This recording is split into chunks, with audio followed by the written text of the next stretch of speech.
ಈಗ ಜೋರಾದ ಚಪ್ಪಾಳೆ ತಗೊಳ್ಳಿ. ಆಮೇಲೆ ಹಲ್ಲೆಲೂಯಾ. ಎಲ್ಲರೂ ಕೂತ್ಕೊಳ್ಳೋಣ. ದೇವರ ಪ್ರಸನ್ನತೆಯಲ್ಲಿ, ದೇವರ ಸನ್ನಿಧಾನದಲ್ಲಿ ಅವ್ರು ಸೇರಿ ಬಂದಿದ್ದಾರೆ. ಆಮೇಲೆ ಹಲ್ಲೆಲೂಯಾ, ಹಲ್ಲೆಲೂಯಾ.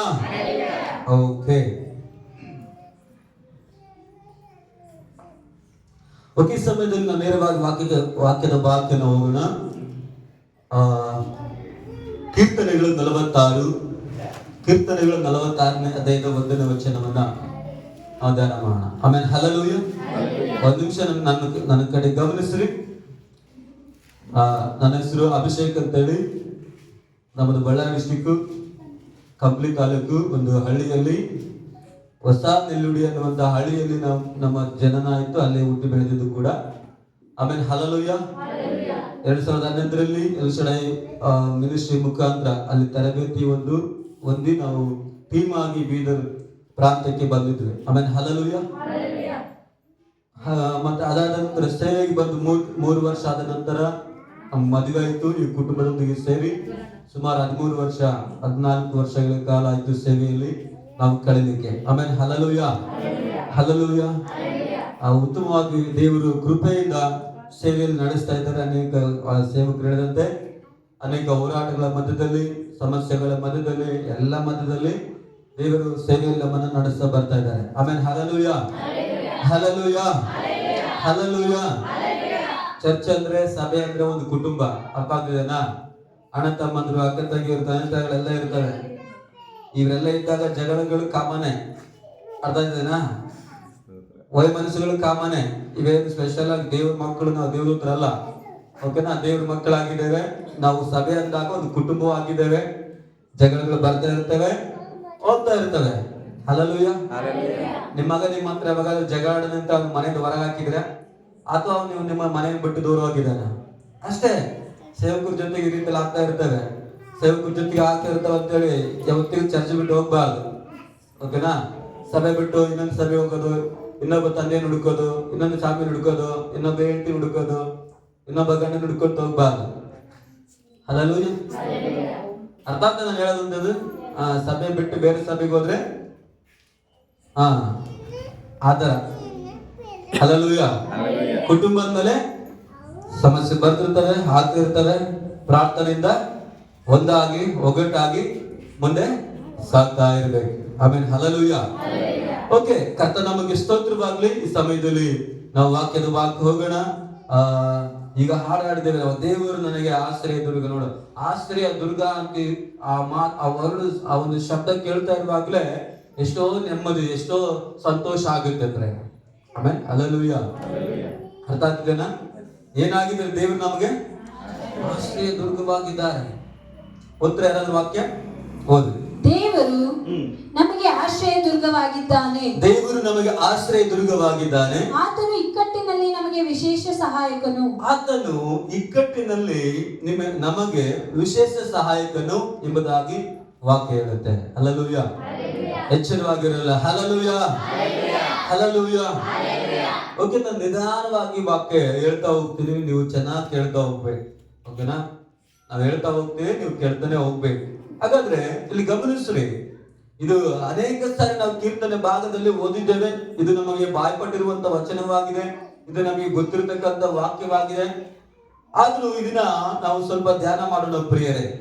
ದೇವರು ನನಗೆ ಆಶ್ರಯ ದುರ್ಗವಾಗಿದ್ದಾನೆ ಎಂಬುದಾಗಿ ವಾಕ್ಯ ಹೇಳುತ್ತೆ. Hallelujah, hallelujah. ಓಕೆ, ನಾವು ನೋಡುವಾಗ ದೇವರು ನಮಗೆ ಆಶ್ರಯ ದುರ್ಗ ಅಂತೆ. ಚೆನ್ನಾಗಿ ಅರ್ಥ ಮಾಡ್ಕೊಳ್ರಿ. ದೇವರೇನಾಗಿದ್ದಾರೆ ಹೇಳ್ರಿ? ಆಶ್ರಯ ದುರ್ಗವಾಗಿದ್ದಾರೆ. ಅದ್ರ ಕೆಳಗೆ ಬಂದ್ಮೇಲೆ ಏನ್ ಹೇಳ್ತಾ ಇರ್ತಾನೆ? ಆತನು ಇಕ್ಕಟ್ಟಿನಲ್ಲಿ ನಮಗೆ ವಿಶೇಷ ಸಹಾಯಕನು ಅಂತೆ. ದೇವರು ನಮಗೆ, ಯಾರಿಗೆ ಹೇಳ್ರಿ? ನಮಗೆ ಅಂತ. ಯಾರಿಗೆ? ನಮಗೆ ಏನಾಗಿದ್ದಾನೆ? ಆತನು ಆಶ್ರಯ ದುರ್ಗವಾಗಿದ್ದಾನೆ ಪ್ರಿಯರೇ. ದೇವರು ನಮಗೆ, ಆತನು ಆಶ್ರಯ ದುರ್ಗವಾಗಿದ್ದಾನೆ. ಕೆಳಗೆ ಬಂದಾಗ ವಾಕ್ಯ ಹೇಳುತ್ತೆ, ಆತನು ಇಕ್ಕಟ್ಟಿನಲ್ಲಿ ಅಂತೆ. ಎಂತ ಸಂದರ್ಭದಲ್ಲಿ? ಇಕ್ಕಟ್ಟಿನಲ್ಲಿ ನಮಗೆ ವಿಶೇಷ ಸಹಾಯಕನು ಎಂಬುದಾಗಿ ವಾಕ್ಯ ಹೇಳುತ್ತೆ. ಎಂತ ಸಂದರ್ಭದಲ್ಲಿ? ಹೇಳ್ಬೇಕು. ಎಂತ ಸಂದರ್ಭದಲ್ಲಿ? ಯಾವ ಸಹಾಯಕನು? ವಿಶೇಷ ಸಹಾಯಕನು ಪ್ರೇ. ಅರ್ಥ ಆಗ್ತಿದೆನಾ? ಹಾಗಾದ್ರೆ ಮೇಲೇನು ಹೋಗ್ತದೆ? ದೇವರು ನಮಗೆ ಆಶ್ರಯ ದುರ್ಗ. ಹಾಗಾದ್ರೆ ನಾವು ಆಶ್ರಯದಲ್ಲಿ ಇದ್ದೇವೆ, ಆದ್ರೂ ಇಕ್ಕಟ್ಟುಗಳು ಬರ್ತವೆ. ಅದಕ್ಕಾಗಿ ಕೆಳಗಡೆ ಬರ್ದಿರೋದು ಏನಂತ ಹೇಳ್ತದಲ್ಲಿ, ಇಕ್ಕಟ್ಟಿನಲ್ಲಿ ವಿಶೇಷ ಸಹಾಯಕನು ಎಂಬುದಾಗಿ. ನಾವು ಆಶ್ರಯದಲ್ಲಿ ಇದ್ದೇವೆ ಅಂತ ಮಾತ್ರಕ್ಕೆ ಮುಗಿತಂತ ಅಲ್ರಿ. ಹಲ್ಲೆಲೂಯಾ. ಹಾಗಾದ್ರೆ ಇಕ್ಕಟ್ಟುಗಳು, ಕಷ್ಟಗಳು, ನೋವುಗಳು ಎಲ್ಲ ಬರ್ತಾ ಇರ್ತವೆ. ಆದ್ರೆ ಅಂತ ಸಂದರ್ಭದಲ್ಲಿಯೇ ನಾವು ನಂಬಿರುವ ದೇವರು ವಿಶೇಷ ಸಹಾಯಕನಾಗಿದ್ದಾನೆ. ಆಮೆನ್. ಹಲ್ಲೆಲೂಯಾ. ನಾನು ದೇವರನ್ನು ನಂಬಿಕೊಂಡಿದ್ದೇನೆ, ನನಗೆ ಸಮಸ್ಯೆನೇ ಬರಲ್ಲ ಅಂತ ಹೇಳಕ್ಕಾಗುತ್ತಾ? ದೇವರು ನನಗೆ ಆಶ್ರಯ ದುರ್ಗವಾಗಿದ್ದಾನೆ, ನನಗೆ ಕಣ್ಣೀರೇ ಬರಲ್ಲ, ದುಃಖನೇ ಬರಲ್ಲ, ಚಿಂತನೆ ಆಗಲ್ಲ ಅಂತ ಹೇಳಿದ್ರೆ ಇಲ್ಲ. ಹಲ್ಲೆಲೂಯಾ. ಹಾಗಾಗಿ ದೇವರು ನಮಗೆ ಆಶ್ರಯ ದುರ್ಗವಾಗಿದ್ದಾನೆ. ಆತನು ಇಕ್ಕಟ್ಟಿನಲ್ಲಿ ನಮಗೆ ವಿಶೇಷ ಸಹಾಯಕನು ಎಂಬುದಾಗಿ ಸತ್ಯವೇದ ನಮಗೆ ತಿಳಿಸುತ್ತದೆ. 2ನೇ ವಚನವನ್ನು ಓದ್ರಿ. ಆದ್ದರಿಂದ ಭೂಮಿಯು ಮಾರ್ಪಟ್ಟರು, ಆದ್ದರಿಂದ ಭೂಮಿಯು ಮಾರ್ಪಟ್ಟರು, ಬೆಟ್ಟಗಳು ಸಮುದ್ರದಲ್ಲಿ ಮುಳುಗಿ ಹೋದರು, ಬೆಟ್ಟಗಳು ಸಮುದ್ರದಲ್ಲಿ ಮುಳುಗಿ ಹೋದರು, ನಮಗೇನು ಭಯವಿಲ್ಲ. ನಮಗೇನು ಭಯವಿಲ್ಲ. ಎಲ್ಲರೂ ಹೇಳ್ಬೇಕು, ನಮಗೇನು ಭಯವಿಲ್ಲ. ಆದುದರಿಂದ ಭೂಮಿಯು ಮಾರ್ಪಟ್ಟರು, ಬೆಟ್ಟಗಳು ಸಮುದ್ರದಲ್ಲಿ ಮುಳುಗಿ ಹೋದರು, ನಮಗೇನು ಭಯವಿಲ್ಲ. ನಾವು ಸಭೆಯಲ್ಲಿದ್ದೇವೆ, ಅದಕ್ಕಾಗಿ ನಮಗೇನು ಭಯವಿಲ್ಲ. ಜನ ಕೇಳ್ರಿ, ನಮಗೇನು ಭಯವಿಲ್ಲ. ಇನ್ನು ಜನ ಕೇಳ್ರಿ, ನಮಗೇನು ಭಯವಿಲ್ಲ. ನಮಗೇನು ಭಯವಿಲ್ಲ. ಭೂಮಿಯು ಮಾರ್ಪಟ್ಟರು, ಬೆಟ್ಟಗಳು ಸಮುದ್ರದಲ್ಲಿ ಮುಳುಗಿ ಹೋದರು, ನಮಗೇನು ಭಯವಿಲ್ಲ. ಜನಗಳು ನಮಗೇನು ಭಯವಿಲ್ಲ. ನಮಗೇನು ಭಯವಿಲ್ಲ. ಸಭೆಯಾಗಿದ್ದೇವೆ ನಾವು ಜೋರಾಗಿ, ನಮಗೇನು ಭಯವಿಲ್ಲ. ನಮಗೇನು ಭಯವಿಲ್ಲ. ಆಮೆನ್. ಹಲ್ಲೆಲೂಯಾ. ನಾವು ಒಬ್ಬೊಬ್ಬರಿದ್ದಾಗ ನನಗೇನು ಭಯವಿಲ್ಲ. ಆದ್ರೆ ಸಭೆಯಾಗಿ ಕೂಡಿ ಬಂದಿದ್ದೇವೆ. ಈ 7 ದಿನ ನಾವು ಒಂದು ಉಪವಾಸ ಪ್ರಾರ್ಥನೆಯನ್ನ ನಾವು ಸಭೆಯಾಗಿ ಮಾಡ್ತಾ ಇದ್ದೇವೆ. ಹಾಗಾಗಿ ನಾವೆಲ್ಲರೂ ಘೋಷಣೆ ಮಾಡಬೇಕಾಗಿದೆ, ನಮಗೇನು ಭಯವಿಲ್ಲ ಎಂಬುದಾಗಿ. ಆಮೆನ್. ಹಲ್ಲೆಲೂಯಾ. ಸಭೆ ಅಂದ್ರೇನೆ ಅದು ಒಗ್ಗಟ್ಟನ್ನು ಸೂಚಿಸುವುದಾಗಿದೆ. ನಾನು ಯಾಕೆ ಮೊಟ್ಟ ಮೊದಲ ಸಭೆಗೆ ಹೋಗಿದ್ದ, ಸಭೆ ನನಗೆ ಇಷ್ಟ ಆಗಿದ್ದಂದ್ರೆ ಸಭೆಯಲ್ಲಿ ಒಗ್ಗಟ್ಟಾಗಿರುವುದನ್ನು ನೋಡಿ ನನಗೆ ಇಷ್ಟ ಆಯ್ತು. ಸಭೆ ಯೇಸು ಸ್ವಾಮಿ ವಾಕ್ಯಗಳನ್ನು ಕೇಳಲ್ಲ. ಅರ್ಥ ಆಗ್ತಿದೆನಾ? ನನಗೆ ಯಾಕೆ ಚರ್ಚಿನಲ್ಲಿ ನನಗೆ ಚರ್ಚೆಗೆ ಹೋಗೋದು ಬರಿಯಪ್ಪ ಅಂತ ಯಾರು ಕರ್ಲಿಲ್ಲ. ಯಾರೋ ಸ್ಕೂಲಲ್ಲಿ ಕರಪತ್ರ ಹಚ್ಚಿದ್ರು, ಅವ್ರು ಎಕ್ಕಡೆ ಹೋದ್ರು ಗೊತ್ತಿಲ್ಲ. ನಮ್ಮೂರಿಂದ ಬೇರೆ ಊರಿಗೆ ಸ್ಕೂಲಿಗೆ ಓದಕ್ ಹೋಗಿದೆ. ಅಲ್ಲಿ ನಮ್ಮ ಸ್ನೇಹಿತರನ್ನು ಕೇಳ್ಕೊಂಡು, ಇಲ್ಲಿ ಸಭೆ ಎಲ್ಲಿದೆ ಅಂತ ಕೇಳ್ಕೊಂಡು ಹೋಗುವಾಗ ನಾನು ಕುತ್ಕೊಂಡಿರಿ, ಪಾಸ್ಟರ್ ಇಲ್ಲಿದ್ದಾರೆ, ಸ್ಟೇಜ್ ಮೇಲೆ ಪ್ರಾರ್ಥನೆ ಮಾಡ್ತಾ ಇದಾರೆ. ಪ್ರಾರ್ಥನೆ ಮುಗಿದ ನಂತರ ಅವ್ರು ಕೇಳಿದಿಷ್ಟೇ, ನೀನೇನು ಸ್ವಾಮಿ ನಂಬಿದ್ಯಾ ಅಂತ ಕೇಳಿದ್ರು. ಈಗೇನ್ ಹೇಳ್ಬೇಕು ನಾನು? ಅದೇ ಫಸ್ಟ್ ಚರ್ಚಲ್ಲಿ ಕಾಲಿಟ್ಟಿದ್ದೆ. ನನಗೆ ಧೈರ್ಯ, ಓಕೆ ನಂಬಿದ್ದೀನಿ ಸರ್ ಅಂತ ಹೇಳಿದೆ ನಾನು. ಹಲ್ಲೆಲೂಯಾ. ಅಲ್ಲಿ ಹಾಗೆ ಹೋಗ್ತಾ ಹೋದಂಗೆ ಅಲ್ಲಿ ಎಲ್ಲ ಸಭಿಕರು ಒಗ್ಗಟ್ಟಾಗಿರುವಂತದ್ದು ನನಗೆ ಬಹಳ ಇಷ್ಟ ಆಯ್ತು. ಯಾಕಂದ್ರೆ ಲೋಕದಲ್ಲಿ ಒಗ್ಗಟ್ಟಿರಲ್ಲ, ಜನ ಕುಟುಂಬ ಒಗ್ಗಟ್ಟಿರಲ್ಲ, ಆಯಾ ಜನಗಳು ಅದೇ ಜಾತಿಯವರು ಸಹ ಒಗ್ಗಟ್ಟಾಗಿರಲ್ಲ. ಅದ್ರಲ್ಲಿ ಎಲ್ಲಾ ಕುಲದವರು, ಎಲ್ಲಾ ಜಾತಿಯವರು ಸೇರಿ ಬರ್ತಾರೆ, ಆದ್ರೆ ಅವ್ರು ಒಗ್ಗಟ್ಟಾಗಿರ್ತಾರೆ. ಸಭೆ ಯಾಕೆ ಇಷ್ಟ ಆಗಿದೆ ಅಂದ್ರೆ ನನಗೆ ಒಗ್ಗಟ್ಟಾಗಿದ್ದ ನೋಡ್ರಿ, ಅದೇ ನನಗೆ ಬಹಳ ಇಷ್ಟ ಆಯ್ತು. ಅದಕ್ಕೆ ನಾನು ಹೇಳ್ತೇನೆ, ಸಭೆ ಒಗ್ಗಟ್ಟಾಗಿ, ಸಭೆಯಲ್ಲಿ ಏನ್ ಸೂಚಿಸೋದಂದ್ರೆ ಒಗ್ಗಟ್ಟನ್ನ ಸೂಚಿಸುವಂತದ್ದಾಗಿದೆ. ಪ್ರಿಯರೇ, ನಾವೆಲ್ಲ ಒಂದು ಅನ್ನುವಂಥದ್ದನ್ನು ಸೂಚಿಸುವಂತದ್ದಾಗಿದೆ. ನಾವೆಲ್ಲ ಕುಟುಂಬದವರು, ಒಂದೇ ಕುಟುಂಬದವರು ಎನ್ನುವಂಥದ್ದನ್ನ ಸೂಚಿಸುವಂತದ್ದಾಗಿದೆ. ಹಲ್ಲೆಲೂಯಾ. ಹಲ್ಲೆಲೂಯಾ. ಅರ್ಥ ಆಗ್ತಿದೆನಾ? ಹಾಗಾದ್ರೆ ನೋಡ್ತೀವಿ, ಆದ್ದರಿಂದ ಭೂಮಿಯು ಮಾರ್ಪಟ್ಟರು, ಬೆಟ್ಟಗಳು ಸಮುದ್ರದಲ್ಲಿ ಮುಳುಗಿ ಹೋದರು, ನಮಗೇನು ಭಯವಿಲ್ಲ ಎಂಬುದಾಗಿ. ಆಮೆನ್. ಹಲ್ಲೆಲೂಯಾ. ಹಲ್ಲೆಲೂಯಾ. ಓಕೆ. ಹಾಗಾದ್ರೆ ನಾನು ಏನ್ ಮಾತಾಡಕ್ಕೆ ಹೋಗ್ತಾ ಇದ್ದೀನಿ, ಯಾವುದ್ರ ಬಗ್ಗೆ ಮಾತಾಡಕ್ಕೆ ಹೋಗ್ತಾ ಇದ್ದೀನಿ ಅಂತ ಹೇಳಿದ್ರೆ ಇವತ್ತಿನ ವಾಕ್ಯದಲ್ಲಿ ಪ್ರಿಯರೇ, ಯೆಹೋವನು ಅಂದ್ರೆ ದೇವರು ಒದಗಿಸುವ ಮೂಲ ಯಾವುದು ಎಂಬುದಾಗಿ. ಹಲ್ಲೆಲೂಯಾ. ಏನ್ ಹೇಳ್ರಿ? ನಾವೆಲ್ಲ ಪ್ರಾರ್ಥನೆ ಮಾಡ್ತೇವೆ, ಓಕೆನಾ, ನಾವೆಲ್ಲ ಬೈಬಲ್ ಓದ್ತೇವೆ, ನಾವೆಲ್ಲ ವಿಶ್ವಾಸಿಗಳಾಗಿದ್ದೇವೆ. ಒದಗಿಸುವ ಮೂಲ ಯಾವುದು ಅನ್ನುವುದ್ರ ಬಗ್ಗೆ ಇವತ್ತು ನಾವು ಧ್ಯಾನ ಮಾಡೋಣ. ಆಮೆನ್. Hallelujah, hallelujah. ಇಲ್ಲಿ ನಾವು ಸೇವಕರು ಬರ್ತಾ ಇರ್ತೀವಲ್ಲ, ಈ ನನ್ನಿಂದ ಪ್ರಾರಂಭ ಮುಂದೆ ಬರ್ತಾ ಇರ್ತಾರೆ, ನಾಳೆ ನಾಡ್ದು ಅಂತ ಹೇಳಿ ಇಲ್ಲೆಲ್ಲರೂ ಸಹ ನಮ್ಮ ಹೆಸರು ಮಾತ್ರ ಅಷ್ಟೇ ಅಭಿಷೇಕ್ ಅಂತ ಇರುತ್ತೆ, ಸಂತೋಷ್ ಪಾಸ್ಟ್ ಅಂತ ಇರುತ್ತೆ, ವಿಕ್ಟರ್ ಪಾಸ್ಟ್ ಅಂತ ಇರುತ್ತೆ, ವಿನೋದ್ ಪಾಸ್ಟ್ ಅಂತ ಇರುತ್ತೆ, ಶಾಂತಕುಮಾರ್ ಪಾಸ್ಟ್ ಅಂತ ಇರುತ್ತೆ, ದುಗ್ಗರಾಮ್ ಪಾಸ್ಟ್ ಅಂತ ಇರುತ್ತೆ. ಎಲ್ಲ ಬರ್ತಾ ಹೋಗ್ತೀವಿ ನೋಡಿ, ನಾವಷ್ಟೇ ಅಷ್ಟೇ ಮಾತಾಡ್ತೀವಿ. ಆದ್ರೆ ನಮ್ಮಿಂದ ಬರುವಂತ ಮಾತುಗಳ ಯಾವ ನಮ್ಮ ಅಲ್ಲ. Hallelujah, hallelujah.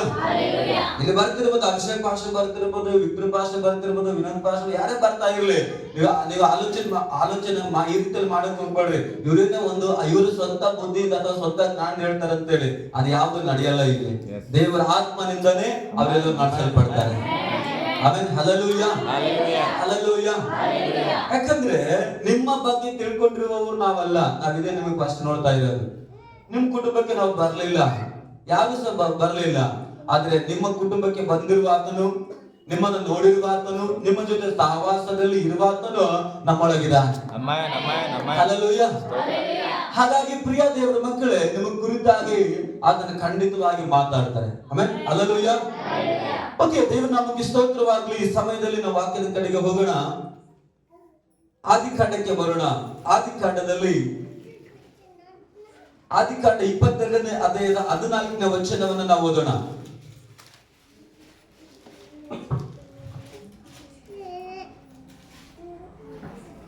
ಆ ಸ್ಥಳಕ್ಕೆ ಯೆಹೋವ ಈರೆ ಎಂದು ಹೆಸರಿಟ್ಟನು. ಯೆಹೋವನ ಬೆಟ್ಟದಲ್ಲಿ ಒದಗುವುದು ಎಂಬುದಾಗಿ ಇಂದಿನವರೆಗೂ ಹೇಳುವುದುಂಟಲ್ಲ. ಆಮೆನ್. ಹಲ್ಲೆಲೂಯಾ. ಓಕೆ, ಕರ್ತನ ನಾಮಕ್ಕೆ ಸ್ತೋತ್ರವಾಗಲಿ ಪ್ರಿಯರೇ. ಇಲ್ಲಿ ನೋಡುವಾಗ ಆ ಸ್ಥಳಕ್ಕೆ ಯೆಹೋವ ಈರೆ ಎಂದು ಹೆಸರಿಟ್ಟನು, ಯೆಹೋವನ ಬೆಟ್ಟದಲ್ಲಿ ಒದಗುವುದು ಎಂಬುದಾಗಿ ಇಲ್ಲಿ ನೋಡುತ್ತೇವೆ. ಹಲ್ಲೆಲೂಯಾ. ಓಕೆ, ಈ ಸಂದರ್ಭ ಯಾವುದು ಅಂತ ನೋಡಿದ್ರೆ, ಈ ಮಾತನ್ನು ಯಾರು ಹೇಳ್ತಾ ಇದ್ದಾರೆ, ಯಾಕೆ ಹೇಳ್ತಾ ಇದ್ದಾರೆ ನಾವು ನೋಡುವುದಾದ್ರೆ ಪ್ರೇರೆ, ನಿಮಗೆಲ್ಲ ಗೊತ್ತಿರ್ಬೋದು. ಅನೇಕ ಸಹ ನೀವು ಓದಿರ್ತೀರ, ಸೇವಕರು ಸಹ ಇದ್ರ ಬಗ್ಗೆ ಹೇಳಿರ್ತಾರೆ. ಸ್ವಲ್ಪ ಚೆನ್ನಾಗಿ ಗಮನಿಸಬೇಕು ಈ ದಿನ. ಇಲ್ಲಿ ನೋಡ್ತೇವೆ, ಆ ಸ್ಥಳಕ್ಕೆ ಯೆಹೋವ ಈರೆ ಎಂದು ಹೆಸರಿಟ್ಟನು. ಅದರ ನೋಡ್ತೇವೆ, ಅದರ ಅರ್ಥ ಯೆಹೋವನ ಬೆಟ್ಟದಲ್ಲಿ ಒದಗುವುದು ಎಂಬುದಾಗಿ ಇಂದಿನವರೆಗೂ ಹೇಳುವುದುಂಟು ಎಂಬುದಾಗಿ. ಪ್ರಿಯರೇ, ನಿಮಗೆ ಬೈಬಲ್ ಅಲ್ಲಿ ಅಬ್ರಹಾಮನ ಬಗ್ಗೆ ನಿಮಗೆ ಪರಿಚಯ ಇದೆ. ಅಬ್ರಹಾಮನು ಈ ಮಾತನ್ನು ಹೇಳಿದ್ದಾನೆ. ಮತ್ತು ನೋಡುವಾಗ ಸಂದರ್ಭ ಎಂತ ಸಂದರ್ಭ ಆಗಿತ್ತಂತ ನೋಡಿದ್ರೆ, ಅವನಿಗೆ 100 ವರ್ಷ ಇದ್ದಾಗ ಒಂದು ಮಗು ಆಗ್ತದೆ, ಆತನ ಇಸಾಕನ್ ಎಂಬುದಾಗಿ ದೇವರು ನೋಡಿ ಕೊಟ್ಟಂತ ದೇವರು ಆತನು ಸುಮ್ಮನೆ ಇರಲಿಲ್ಲ.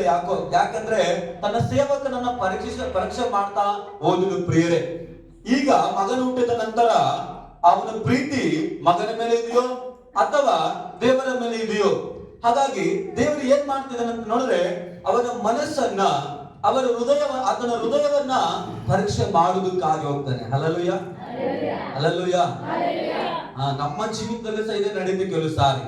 ಏನಂದ್ರೆ, ನಾವು ಸಭೆಗೆ ಬರುವಾಗ ಏನಿರಲ್ಲ, ನಮಗೆ ಗತಿ ಇರಲ್ಲ ರೀ.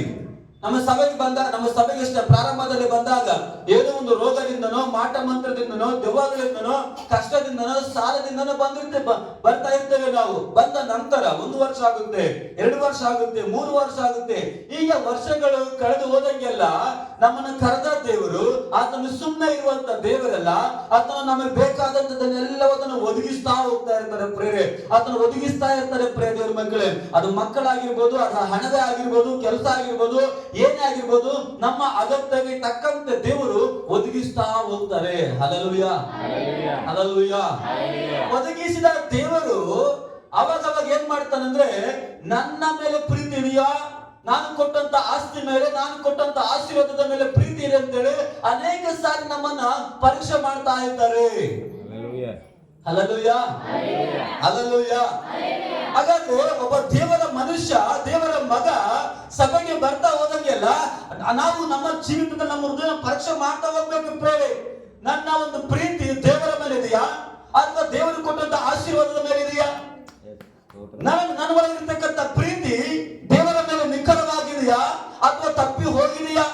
ಒಂದು ವಸ್ತುವಿನ ಮೇಲೆಯೋ ಅಥವಾ ಹಣದ ಮೇಲೆಯೋ ಅಥವಾ ವ್ಯಕ್ತಿಯ ಮೇಲೆಯೋ ಅಥವಾ ಪರಿಸ್ಥಿತಿಗಳ ಮೇಲೆಯೋ ಏನಾಗಿದೆ?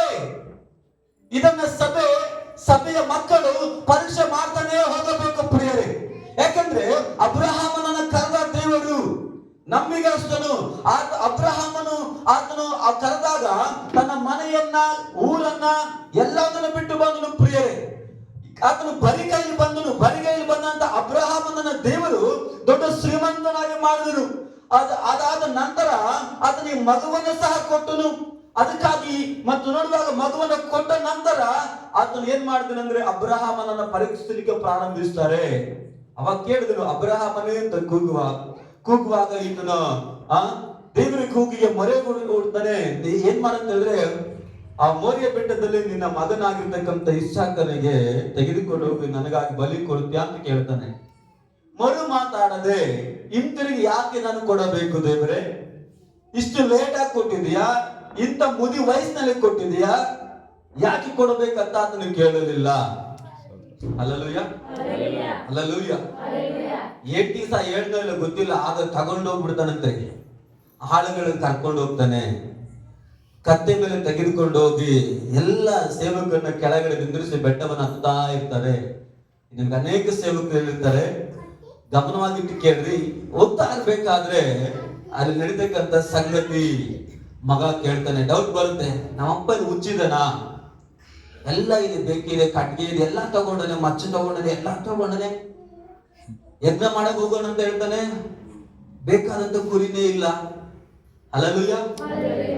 ಅವಾಗ ಈತನ್ ಕೇಳ್ತಾನೆ, ಅಪ್ಪ ನಾವು ಹೋಗ್ತಾ ಇದ್ದೇವೆ ದೇವರಿಗೆ ಆರಾಧನೆ ಮಾಡಕ್ಕಂತ ನೀನ್ ಹೇಳ್ತಾ ಇದೀಯಾ?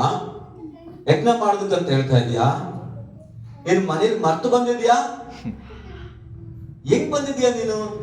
ಇಲ್ಲಿ ಕುರಿನೇ ಇಲ್ಲ, ಏನ್ ಬಲಿ ಕೊಡ್ತೀಯಾ ಅಂತ ಕೇಳ್ತಾ ಇದ್ದಾನೆ. ಹಲ್ಲೆಲೂಯಾ. ಅಬ್ರಹಾಮನ ಹೃದಯ ಒಡೆದೋಯ್ತು.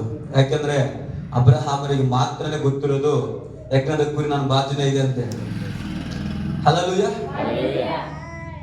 ಅಬ್ರಹಾಮನಿಗೆ ಗೊತ್ತು ಯಜ್ಞದ ಕುರಿ ಯಾರು ಅಂತ ಹೇಳಿ. ಇಸಾಕಂತ ಗೊತ್ತಾದ್ರೆ ಇಸಾಕನಿಗೆ ಗೊತ್ತಿಲ್ಲ. ಹಲ್ಲೆಲೂಯಾ. ಆದ್ರೆ ನಂಬಿಕೆ ಮಾತಾಡ್ತಾನ್ರಿ ಅಬ್ರಹಾಮನು. ಏನಂದ್ರೆ ಯೆಹೋವನೇ ಒದಗಿಸುವನೆಂಬುದ. ಹಲ್ಲೆಲೂಯಾ. ನೋಡಿ, ನೀನೇ ಮಗ ಯಜ್ಞದ ಕುರಿಮರಿ ಅಂತ ಹೇಳಿ ಬಾಯ್ ಬಿಟ್ಟು ಹೇಳಿಲ್ಲ.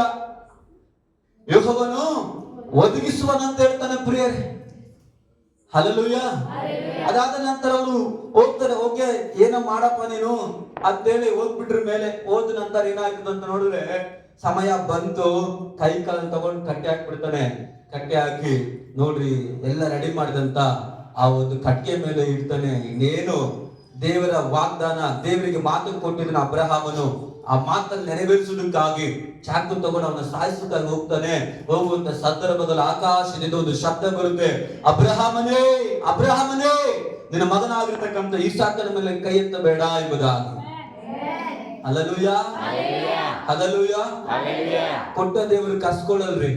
ಸ್ತೋತ್ರ. ನಿನ್ನ ಒಂದು ಆಸ್ತಿನೋ, ನಿನ್ನ ಹಣನೋ, ನಿನ್ನ ಕುರಿ ದನಗಳು ಆತನಿಗೆ ಬೇಕಾಗಿಲ್ಲ.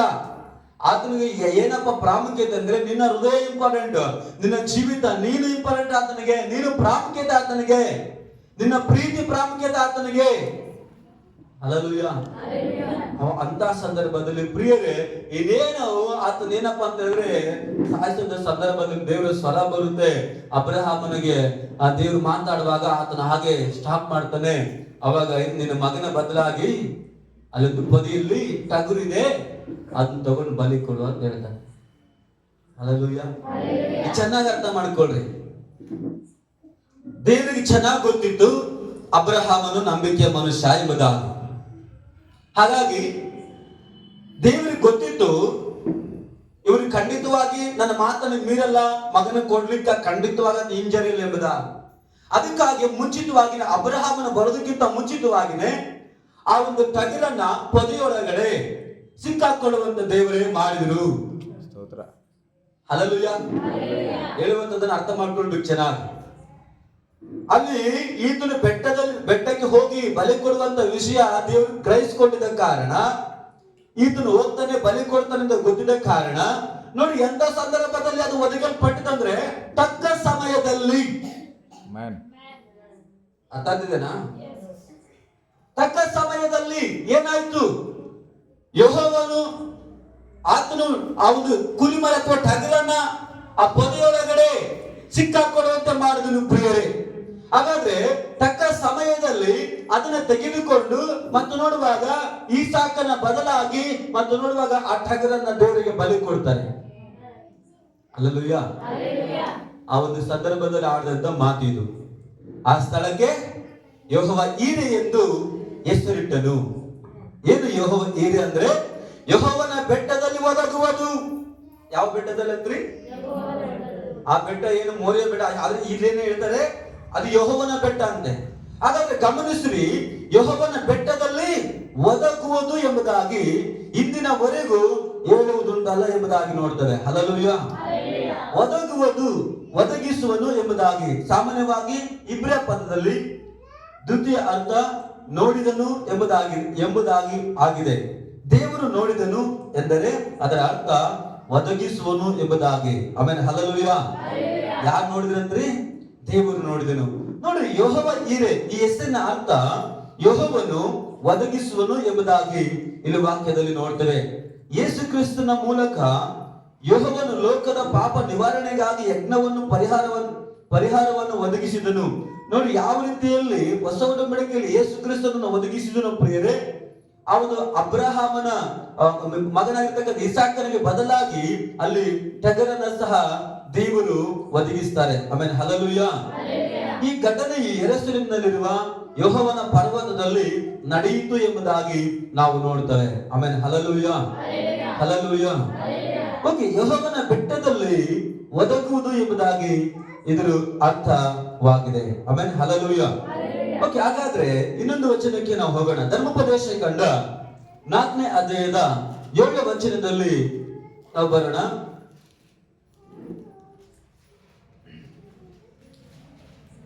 ನಾವು ನಮ್ಮ ದೇವರಾದ ಯೆಹೋವನಿಗೆ ಮೊರೆ ಇಡುವಾಗೆಲ್ಲ ಆತನು ಸಮೀಪವಾಗಿಯೇ ಇದ್ದಾನಲ್ಲ. ಬೇರೆ ಎಷ್ಟು ದೊಡ್ಡ ಜನಾಂಗಕ್ಕಾದರೂ ಯಾವ ದೇವರು ಹೀಗೆ ಸಮೀಪವಾಗಿರುವನು? Amen, hallelujah. ಚೆನ್ನಾಗಿ ಗಮನಿಸ್ರಿ, ನಾವು ನಮ್ಮ ದೇವರಾದ ಯೆಹೋವನಿಗೆ ಮೊರೆ ಇಡುವಾಗೆಲ್ಲ, ಯಾವಾಗಂತ್ರಿ? ಮೊರೆ ಇಡುವಾಗೆಲ್ಲ ಎಂಬುದಾಗಿ. ಮೊರೆ ಇಡುವಾಗೆಲ್ಲ ಆತನು ಸಮೀಪವಾಗಿಯೇ ಇದ್ದಾನಲ್ಲ. ಬೇರೆ ಎಷ್ಟೋ ದೊಡ್ಡ ಜನಾಂಗಕ್ಕಾದರೂ ಯಾವ ದೇವರು ಹೀಗೆ ಸಮೀಪವಾಗಿರುವನು ಎಂಬುದಾಗಿ. ಇದರರ್ಥ ನಮ್ಮ ದೇವರು ಹೊರಗಿರ್ತಕ್ಕಂಥ ದೊಡ್ಡ ಜನಾಂಗದ ಆ ದೇವರು ಲೋಕದ ದೇವರುಗಳಿಗಿಂತ ಎಷ್ಟೋ ಹೆಚ್ಚಾಗಿ ನಮ್ಮ ಸಮೀಪದಲ್ಲಿ ಇದ್ದಾನೆ. ಹಲ್ಲೆಲೂಯಾ. ಎಂತ ಸಂದರ್ಭದಲ್ಲಿ ಅಂದ್ರೆ ನಾವು ನಮ್ಮ ದೇವರಾದ ಯೆಹೋವನಿಗೆ ಮೊರೆ ಇಡುವಾಗೆಲ್ಲ, ಚೆನ್ನಾಗಿ ಅರ್ಥ ಮಾಡ್ಕೊಳ್ಬೇಕು. ಸುಮ್ಮನೆ ದೇವರೆಲ್ಲ ನನ್ನ ಸಂಗಡ ಇರ್ತಾನಂತ ಬಾಯಿ ಮಾತಲ್ಲಿ ಹೇಳಿದ್ರೆ ಇಲ್ಲ. ನನ್ನ ದೇವ್ರು ನನ್ನ ಯೇಸು ನಂಬಿದ್ದೇನೆ, ದೇವ್ರು ನಂಬಿದ್ದೇನೆ, ನಂಬಿಕೆ ಇದೆ, ದೇವ್ರು ನನ್ನ ಜೊತೆಗಿದ್ದಾನೆ ಅಂತ ಹೇಳ್ಕೊಂಡ್ರೆ ಇಲ್ಲ ಪ್ರಿಯರೇ. ಹಾಗಾಗಿ ನಾವು ನಮ್ಮ ದೇವರಾದ ಯೆಹೋವನಿಗೆ ಮೊರೆ ಇಡುವಾಗಲ್ಲ ಆತನು ಸಮೀಪವಾಗಿಯೇ ಇದ್ದಾನಲ್ಲ ಎಂಬುದ.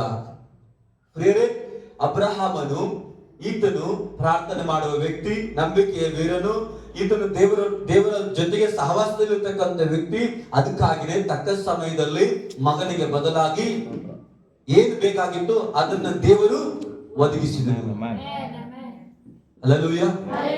ಒಂದು ವೇಳೆ ಅಬ್ರಹಾಮನು ದೇವರ ಸ್ವರವನ್ನು ಕೇಳಿಸಿಕೊಳ್ಳದೆ ಹೋಗಿದ್ರೆ ಸೀದಾ ಹೋಗಿ ಸತ್ತೋಗ್ಬಿಟ್ಟು ಸಾಕು. ಕಾರಣ ಯಾಕೆ ಅದು ಆಗ್ಲಿಲ್ಲ, ಜರಗಲಿಲ್ಲ ಅಂದ್ರೆ ನೇರವಾಗಿ ದೇವರ ಸ್ವರವನ್ನು ಕೇಳಿಸ್ಕೊಳ್ತಾ ಇದ್ರು. ನೇರವಾಗಿ ದೇವರ ಸ್ವರವನ್ನು ಕೇಳಿಸ್ಕೊಳ್ತಾ ಇದ್ದ ಕಾರಣ ಪ್ರಿಯರೇ ಆತನ ಮಗನು ಮತ್ತು ಉಳಿದನು ಮತ್ತೆ ಬೇಕಾದಂತ ಅವಶ್ಯಕತೆಗೆ ಬೇಕಾಗಿರ್ತಕ್ಕಂಥ ಎಲ್ಲವನ್ನೂ ಸಹ ಒದಗಿತು ಪ್ರಿಯರೇ. ಹಲ್ಲೆಲೂಯಾ. ಇದೆಲ್ಲ ಹೇಗೆ ನಡೀಲಿಕ್ಕೆ ಸಾಧ್ಯ ಅಂದ್ರೆ ಇಲ್ಲಿ ವಾಕ್ಯ ಹೇಳ್ತದೆ, ನಾವು ನಮ್ಮ ದೇವರಾದ ಯೆಹೋವನಿಗೆ ಮೊರೆ ಇಡುವಾಗೆಲ್ಲ ಆತನ ಸಮೀಪವಾಗಿಯೇ ಇದ್ದಾನಲ್ಲ ಎಂಬುದಾಗಿ. Hallelujah, hallelujah. ಅರ್ಥ ಆಗ್ತಿದೆನಾ? ಓಕೆ, ಇನ್ನೊಂದು ವಾಕ್ಯಕ್ಕೆ ಹೋಗೋಣ. 2ನೇ ಸಾಮುವೇಲ ಕಡೆಗೆ ಬರೋಣ. 22ನೇ ಅಧ್ಯಾಯದ 17ರಿಂದ 20ನೇ ವಚನ ಓದ್ರಿ. ಆತನು ಮೇಲಣ ಲೋಕದಿಂದ ಕೈ ಚಾಚಿ ನನ್ನನ್ನು ಹಿಡಿದು ಮಹಾಜಲರಾಶಿಗಳೊಳಗಿಂದ ಎಳೆದನು. ನನಗಿಂತ ಬಲಿಷ್ಠರು ಪುಷ್ಟರು ಆಗಿ ದ್ವೇಷಿಸುತ್ತಿದ್ದ ಶತ್ರುಗಳಿಂದ ನನ್ನನ್ನು ಬಿಡಿಸಿ ರಕ್ಷಿಸಿದನು ಎಂಬುದಾಗಿ. ಹಲ್ಲೆಲೂಯಾ. ಚೆನ್ನಾಗಿ ಅರ್ಥ ಮಾಡಿಕೊಳ್ಳ್ರಿ. ನಾವು ಸಭೆಗೆ ಬಂದಿದ್ದೇವೆ, ಚಿಕ್ಕ ಗುಂಪಾಗಿದ್ದೇವೆ, ಅಥವಾ 50 ಜನ, 100 ಜನ, 200 ಜನ, ಈ ರೀತಿಯಲ್ಲಿ ನಾವಿದ್ದೇವೆ. ಬೇರೆ ಬೇರೆ ಒಂದು ಭಾಷೆಯಿಂದ, ಬೇರೆ ಬೇರೆ ಕುಲದಿಂದ ಈ ರೀತಿಯಲ್ಲಿ ನಾವು ಬಂದಿದ್ದೇವೆ. ಪ್ರಿಯರೇ, ಚೆನ್ನಾಗಿ ಅರ್ಥ ಮಾಡ್ಕೊಳ್ರಿ. ಇಲ್ಲಿ ವಾಕ್ಯ ಹೇಳುತ್ತೆ, ಆತನು ಮೇಲಿನ ಲೋಕದಿಂದ ಕೈ ಚಾಚಿ ನನ್ನನ್ನ ಹಿಡಿದು ಎಂಬುದಾಗಿ ವಾಕ್ಯ ಹೇಳುತ್ತೆ. ದೇವರು ಮೇಲಿನ ಲೋಕದಿಂದ ಕೈ ಚಾಚಿ ನನ್ನನ್ನು ಹಿಡಿದು ಮಹಾ ಜಲರಾಶಿಗಳೊಳಗಿಂದ ಎಳೆದನು. Hallelujah, hallelujah. ನೋಡ್ರಿ ಏನ್ ಮಾಡಿದ್ರಂತೆ, ಎಳೆದನು ಅಂತ ಎಂಬುದಾಗಿ ಹೇಳಿದ್ರು. ಎಂತ ಸಂದರ್ಭದಲ್ಲಿ?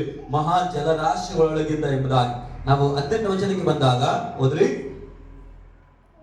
ನನಗಿಂತ ಬಲಿಷ್ಠರು ಪುಷ್ಟರು ಆಗಿ ದ್ವೇಷಿಸುತ್ತಿದ್ದ ಶತ್ರುಗಳಿಂದ. ಎಂತ ಸಂದರ್ಭದಲ್ಲಿ, ಎಂತ ಸನ್ನಿವೇಶದಲ್ಲಿ, ಎಂತ ಜನರ ಮಧ್ಯದಲ್ಲಿ, ಯಾರ ಕೈಯಿಂದ? ನನಗಿಂತ ಬಲಿಷ್ಠರು, ನನಗಿಂತ ಪುಷ್ಟರು ಆಗಿ ದ್ವೇಷಿಸುತ್ತಿದ್ದ ಶತ್ರುಗಳಿಂದ ನನ್ನನ್ನು ಬಿಡಿಸಿ ರಕ್ಷಿಸಿದನು. Hallelujah, hallelujah. ನಿನ್ನ ವೈರಿ ಎಷ್ಟೇ ಬಲಿಷ್ಠವಾಗಿದ್ರು ಸಹ, ನಿನ್ನನ್ನು ದ್ವೇಷ ಮಾಡ್ತಕ್ಕಂಥ ಜನರು, ನಿನ್ನನ್ನು ದ್ವೇಷ ಮಾಡ್ತಕ್ಕಂಥ ವ್ಯಕ್ತಿಗಳು ನಿನಗಿಂತ ಎಷ್ಟೇ ಬಲಿಷ್ಠವಾಗಿದ್ರು ಸಹ, ಹಲ್ಲೆಲೂಯಾ, ಹಲ್ಲೆಲೂಯಾ. ಅದಕ್ಕೆ ವಾಕ್ಯ ಹೇಳುತ್ತೆ, ನನಗಿಂತ ಬಲಿಷ್ಠರು ಪುಷ್ಟರು ಆಗಿ ದ್ವೇಷಿಸಿದ್ದ ಶತ್ರುಗಳಿಂದ ನನ್ನನ್ನು ಬಿಡಿಸಿ ರಕ್ಷಿಸಿದನು ಎಂಬುದಾಗಿ. Hallelujah, hallelujah. ನನ್ನ ಕೈಲಿ ಏನಾಗಲಿ, ನನ್ನ ಕೈಲಿ ಅಧಿಕಾರ ಇಲ್ಲ ಅಂತ ಹೇಳಿ, ನನ್ನ ಕೈಲಿ ನನ್ನ ಹತ್ರ ಹಣ ಇಲ್ಲ ಅಂತ ಹೇಳಿ, ನನ್ನ ಹತ್ರ ಮತ್ತೆ ನಾನು ಏನು ಎದಕ್ಕೆ ಬರದವನು ಅಂತ ಹೇಳಿ ಈ ರೀತಿಯಲ್ಲಿ ಜೀವಿಸುವಂತ ಅಂತ ವ್ಯಕ್ತಿಗಳಾಗಿದ್ರೆ, ಪ್ರಿಯ ದೇವರ ಮಕ್ಕಳೇ, ದೇವರು ನಿನ್ನ ಜೊತೆಯಲ್ಲಿ ಇದ್ದಾನೆ. ಹಲ್ಲೆಲೂಯಾ. ಲೋಕದಲ್ಲಿ ಎಂತ ಬಲಿಷ್ಠನಿರ್ಲಿ ಅವರಿಗಿಂತ ಬಲಿಷ್ಠನು, ಲೋಕದಲ್ಲಿ ಎಷ್ಟೇ ಪುಷ್ಟನಿರ್ಲಿ ಅವರಿಗಿಂತ ಪುಷ್ಟ ನಮ್ಮ ದೇವರು. Hallelujah, hallelujah. ನೋಡ್ರಿ, ದೇವರು ನಿಮ್ಮ ಸಾಮರ್ಥ್ಯದ ಮೇಲೆ ನಿಮ್ಮನ್ನ ರಕ್ಷಿಸಲ್ಲ ರೀ, ನಿಮ್ಮ ಜ್ಞಾನದ ಮೇಲೆ ನಿಮ್ಮನ್ನು ರಕ್ಷಿಸಲ್ಲ ರೀ. ಯಾಕಂದ್ರೆ ಬೈಬಲ್ ವಾಕ್ಯ ಹೇಳ್ತದೆ, ಲೋಕದಲ್ಲಿ ಇರುವವನಿಗಿಂತ ನಮ್ಮೊಳಗಿರುವಂತ ದೇವರು ಆತನು ದೊಡ್ಡವನು, ಆತನು ಶಕ್ತಿವಂತನು ಎಂಬುದಾಗಿ. ಹಲ್ಲೆಲೂಯಾ. ನೀನು ನಿನ್ನ ಸಾಮರ್ಥ್ಯದ ಮೇಲೆ, ನಿನ್ನ ಬಲದ ಮೇಲೆ ಹತ್ಕೊಳ್ಳಕ್ ಹೋಗ್ಬೇಡ. ನಿನ್ನ ಕುಟುಂಬದ ಅಥವಾ ನಿನ್ನ ಬ್ಯಾಕ್ಗ್ರೌಂಡ್ ಹಣವನ್ನು ಅಥವಾ ಆಸ್ತಿಯನ್ನು ನೋಡಿ ನೀನು ಹತ್ಕೊಳ್ಳಕ್ ಹೋಗ್ಬೇಡ. Hallelujah, hallelujah. ಅದಕ್ಕೆ ವಾಕ್ಯ ಹೇಳ್ತಿದೆ, ನನಗಿಂತ ಬಲಿಷ್ಠರು ಪುಷ್ಟರು ಆಗಿ ದ್ವೇಷಿಸಿದ ಶತ್ರುಗಳಿಂದ ನನ್ನನ್ನು ಬಿಡಿಸಿ ರಕ್ಷಿಸಿದನು ಎಂಬುದಾಗಿ. ಹಲ್ಲೆಲೂಯಾ. ಓಕೆ, 19ನೇ ವಚನಕ್ಕೆ ಬರೋಣ. ಅವರು ನನ್ನ ವಿಪತ್ಕಾಲದಲ್ಲಿ ನನ್ನ ಮೇಲೆ ಬಿದ್ದರು, ಆಗ ಯೆಹೋವನು ನನಗೆ ಉದ್ಧಾರಕನಾದನು. ಜನರ ಆಲೋಚನೆಗಳು, ಶತ್ರು ಹೀಗೆ ಅವನು ಕಾರ್ಯ ಮಾಡ್ತಾ ಇರ್ತಾನೆ. ನಾವು ಬಲಹೀನರಾದಾಗ ಇನ್ನೂ ಬಲಹೀನತೆ ಮಾಡ್ಬೇಕನ್ನುವುದು ಅವನ ಆಸೆ.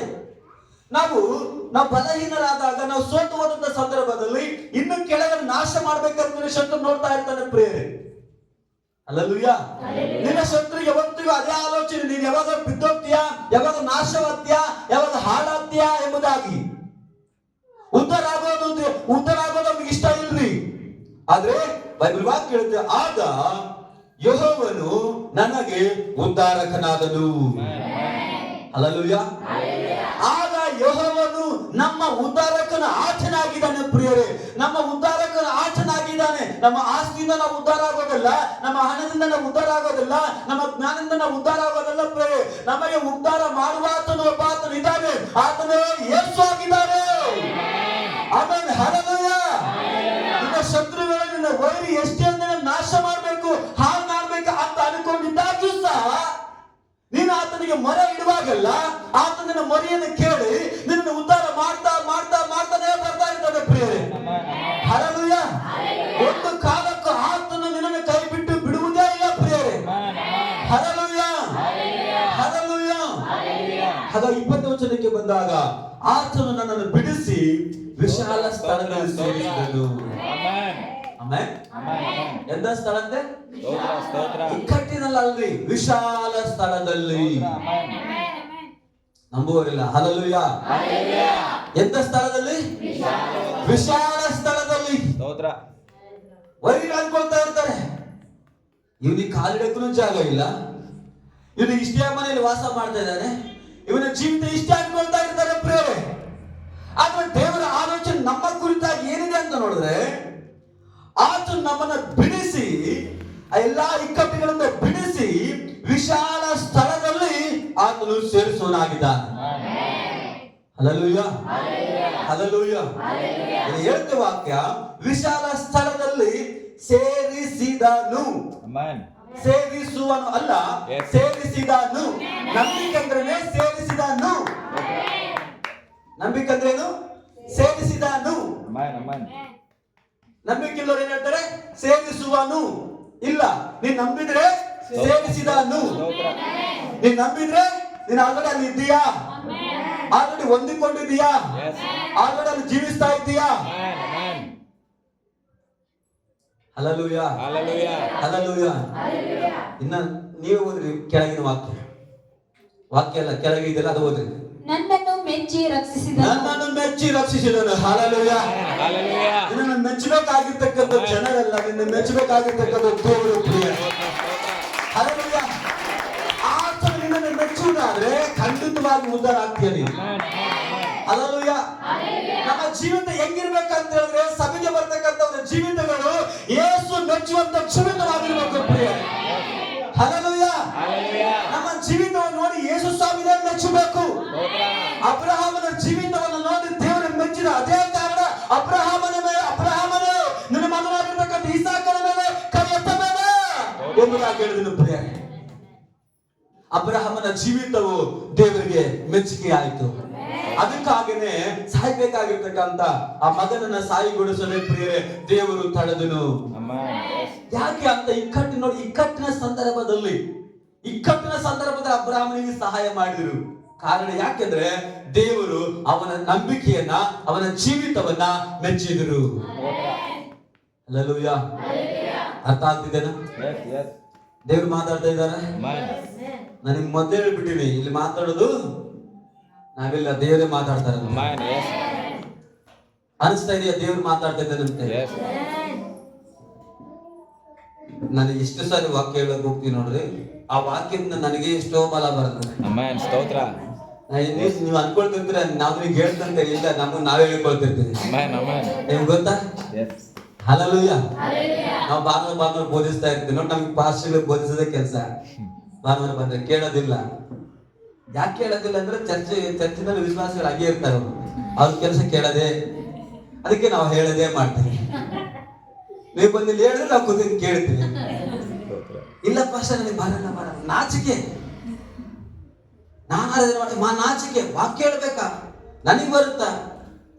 Hallelujah, hallelujah. ನಾವು ಸ್ವಲ್ಪ ಪ್ರಾರಂಭದಲ್ಲಿ 10th ಓದ್ತಿರ್ಬೇಕಾದ್ರೂ ಫಸ್ಟ್ ಪೀಸ್ ಓದ್ಬೇಕಾದ್ರೂ ಅವಾಗೆ ದೇವರ ಏನ್ ಮಾಡಿದ್ರೆ ಕುಟುಂಬದ ಪ್ರಾರ್ಥನೆಗೆ ಹೋಗ್ತೇನೆ. ಎಷ್ಟೋ ಸಾರಿ ನಮ್ಮ ಪಾಸ್ಟ್ ಕಳಿಸಿದಾಗ ಒಂದು ಹುಡುಗ ಕಳಿಸಿದ್ರು, ಪ್ರಾರ್ಥನೆ ನಡ್ಸ್ಕೊಂಡು ಬರಕ್ಕಾಗಿ ವಾಕ್ಯ ಹೇಳಕ್ ಆಗ್ಲಿಲ್ರಿ. ವಾಕ್ಯ ಹೇಳಕ್ ಆಗ್ಲಿಲ್ಲ. ಸುಮ್ಮನೆ ವಾಕ್ಯ ಓದಿದ್ವಿ, ವಿವರಣೆ ಮಾಡ್ಬೇಕಂದ್ರೆ ಬರ್ತಾನೆ ಇಲ್ಲ. ಅವಮಾನ ಆಯ್ತು. ಬೇರೆ ಒಬ್ಬ ಪಾಸ್ಟ್ ಬಂದಿದ್ರು, ಮತ್ತೆ ಅವ್ರ ವಾಕ್ಯ ಹೇಳಿದ್ರಲ್ಲ. ಮತ್ತೆ ಸ್ವಂತ ಊರಲ್ಲೇ ಬೇರೆ ಒಂದು ಕಾಸ್ಟ್ ಮನೆಗೆ ಹೋಗಿದ್ದು ಪ್ರೇರಿಗೆ. ಅಲ್ಲಿಗೆ ಹೋದಾಗ ಸಹ ವಾಕ್ಯ ಹೇಳಕ್ ಬರ್ತಾ ಇಲ್ಲ, ಒಳಗಿನ ಬರ್ತಾ ಇಲ್ಲ. ಅದು ಅಲ್ಲಿ ಸಹ ಅವಮಾನವಾಯ್ತು. ಹಲ್ಲೆಲೂಯ. ನೋಡ್ರಿ, ಅವಮಾನ ಇಲ್ಲದೆ ಯಾವ್ದು ಬರಲ್ರಿ. ಇದು ಯಾಕೆ ಹೇಳಿದ್ರೆ ನಿಮಗೆ ನೀವು ಸ್ವಲ್ಪ ನಿಮಗೆ ಬಲ ಬರಲಿ ಅಥವಾ ಪ್ರಾಕ್ಟೀಸ್ ಆಗ್ಲಿ. ನೀವು ಅವಮಾನ ಪಟ್ಟಾಗೇನೆ ಮಾನ ಬರುತ್ತೆ. ನೀವು ಪ್ರಯತ್ನ ಮಾಡಿದಾಗನೇ ದೇವ್ರ ಮಟ್ಟಿಗೆ ಮಾತಾಡ್ಲಿಕ್ಕೆ ಪ್ರಾರಂಭಿಸ್ತಾರೆ. ನಾನು ಪ್ರಯತ್ನ ಮಾಡಿಲ್ಲ ಅಂದ್ರೆ, ಈಗ ಸಣ್ಣ ಮಕ್ಕಳು ಪ್ರಯತ್ನ ಮಾಡಿಲ್ಲ ಅಂದ್ರೆ ನಡೆದಾಡಕ್ಕೆ ಅವ್ರ ಅಂಗವಿಕಲರಾಗಿ ಉಳಿತಾರೆ. ಅವ್ನ ಯಾವತ್ತಿನ ಜೀವನದಲ್ಲಿ ಹತ್ತಿರ ಹೇಳ್ತೀನಿ ನಡೆಯಲ್ಲ. ಅವ್ನ ಕಾಲು ಬೆಳೀತಾ ಇರ್ತವೆ, ಅವ್ನ ದೇಹ ಬೆಳೀತಾ ಇರುತ್ತೆ, ಆದ್ರೆ ಎದ್ದು ನಡೆಯಕ್ ಆಗಲ್ಲ. ಕಾರಣ ಅವರು ಪ್ರಾಕ್ಟೀಸ್ ಮಾಡಿಲ್ಲ, ಪ್ರಯತ್ನ ಮಾಡಿಲ್ಲ. ಅದಕ್ಕೆ ನೀವು ಸಹ ಪ್ರಯತ್ನ ಮಾಡಿ ಸಭೆಯಲ್ಲಿ. ಅಲ್ಲಿಗೆ ಹೋದ್ರೆ ಏನಂತಾರ, ನಾವು ತಪ್ಪಾಗಿ ಆಡಿದ್ರೆ ಏನಂತಾರ, ಸರಿಯಾಗಿ ವಾಕ್ಯ ವಿವರಣೆ ಮಾಡಕ್ ಆಗ್ಲದ ಏನಂತಾರೆ, ಇದೆಲ್ಲ ಇಲ್ಲ. ನಾನು ಏನ್ ಹೇಳಿದ್ರೆ ಫಸ್ಟಿಗೆ ನಾವೊಂದು ಕುಟುಂಬವಾಗಿದ್ದೇವೆ. ಇಲ್ಲಿ ಏನ್ರಿ ಅವಮಾನ ಅಂಬದು, ನಾವು ಫ್ಯಾಮಿಲಿ ಆಗಿದ್ದೇವೆ. ನಾನು ಹೇಳಿಲ್ಲ ಕುಟುಂಬದಲ್ಲಿ ಜಗಳ ಬರ್ತವೆ, ಅವಮಾನವಂತ ಎಲ್ಲ ಬರ್ತವೆ, ಆದ್ರೆ ಮುಂದೆ ಇದ್ದು ನಾವು ನಡೀತಾ ಇರ್ಬೇಕಷ್ಟೇ. ಹಲ್ಲೆಲೂಯ. ಇಲ್ಲಿ ನೀನು ಕಲೆಗೆ ಹೋದ್ರೆ ಹೊರಗಡೆ ಕಲ್ತಿ ನೀನು ಹೋಗಿ. ಇಲ್ಲಿ ನೀನು ಅರ್ಥ ಮಾಡ್ಕೊಳ್ಳೋದು ಹೊರಗಡೆ ನೀನು ಅರ್ಥ ಮಾಡ್ಕೊಳ್ತೀವಿ ಜನರನ್ನ. ಇಲ್ಲಿ ನೀನು ಪ್ರಯತ್ನ ಮಾಡದೆ ಹೋದ್ರೆ ಹೊರಗಡೆ ಪ್ರಯತ್ನ ಮಾಡ್ತೀಯ ನೀನು. ಅರ್ಥ ಆಗ್ತಿದೇನಾ? ಎಷ್ಟು ಜನ ನೋಡ್ತೀನಿ ಸಿದ್ಧರಾಗ್ತಾರೆ ಸೇವೆಗೆ, ಎಷ್ಟು ಜನ ಸಿದ್ಧರಾಗ್ತಾರೆ ನೋಡ್ತೀನಿ ಆರಾಧನೆ ಮಾಡಕ್ಕೆ, ವಾಕ್ಯ ಹೇಳಕ್ಕೆ. ಹಲ್ಲೆಲೂಯ. ವಾಕ್ಯ ಹೇಳ್ತಿಲ್ಲ ಸಂಡೆ ಅದು ನನಗೆ ಮಾತಾಡ್ತಾ ಹೋಗುತ್ತೆ. ನನಗೆ ಮಾತಾಡ್ತಾ ಹೋದ್ರೆ ನಾನೇ ಬಲಗೊಳ್ತಾ ಇರ್ತೀನಿ. ಜನರು ಅವರು ಸಹ ಬಲಗೊಳ್ತಾರೆ. ಯಾರು ಚೆನ್ನಾಗಿ ಗಮನವಾಗಿಟ್ಟು ಯಾರು ಕೇಳ್ತಾರೆ ನೋಡ್ರಿ, ಅವ್ರು ಮಾತ್ರನೇ. ಸಭೆಗೆ ಬಂದಂತ ಎಲ್ಲರೂ ಎಲ್ಲರ ವಾಕ್ಯ, ಎಲ್ಲರ ಒಳಗಡೆ ವಾಕ್ಯ ಹೋಗುತ್ತಂದ್ರೆ ಅದೆಲ್ಲ ಸುಳ್ಳು. ಯಾರು ಚೆನ್ನಾಗಿ ಆ ವಾಕ್ಯ ಕೇಳುವಂತ ಟ್ರ್ಯಾಕ್ ಅಲ್ಲಿ ಇರ್ತಾರೋ ಅವ್ರಿಗೆ ಮಾತ್ರನೇ ವಾಕ್ಯ ಒಳಗೆ ಹೋಗ್ತಾ ಇರುತ್ತೆ. ಕೆಲವು ಸಭೆಗೆ ಬರ್ತಾರೆ, ಇಲ್ಲಿ ಕುತ್ಕೊಂಡು ಬೇರೆ ಎಲ್ಲ ಆಲೋಚನೆ ಮಾಡ್ತಿರ್ತಾರೆ, ಹೊರಗಡೆ ಇರುತ್ತೆ. ಈ ಸೆಟ್ನ ಹೊರಗಡೆ ಇರ್ತದೆ ಆಲೋಚನೆಗಳು, ಇಲ್ಲಿರಲ್ಲ. ಸಭೆ ಬಂದಿರ್ತಾರೆ, ಸಭೆ ಒಳಗಡೆ ಇರಲ್ಲ ಆಲೋಚನೆ, ಬೇರೆ ಎಕಡೋ ಹೋಗ್ತಿರ್ತಾರೆ ವಾಕ್ಯ ಕೇಳ್ಕೊಂಡು. ಅಂತರ ಹೆಂಗೆ ದೇವ್ರು ಮಾತಾಡ್ತಾನೆ, ಅಂತರ ಜೀವಿತ ಹೆಂಗೆ ಉದ್ಧಾರ ಆಗುತ್ತೆ, ಅಂತವ್ರಿಗೆ ಎಲ್ಲಿ ದೇವರು ಜೊತೆಗಿರ್ತಾನೆ ಹೇಳ್ರಿ ನೀವೇ. ಹಲ್ಲೆಲೂಯ. ಹಲ್ಲೆಲೂಯ. ಓಕೆ, ಕೀರ್ತನೆಗಳು 9ನೇ ಅಧ್ಯಾಯದ 9ನೇ ವಚನಕ್ಕೆ ಬರೋಣ.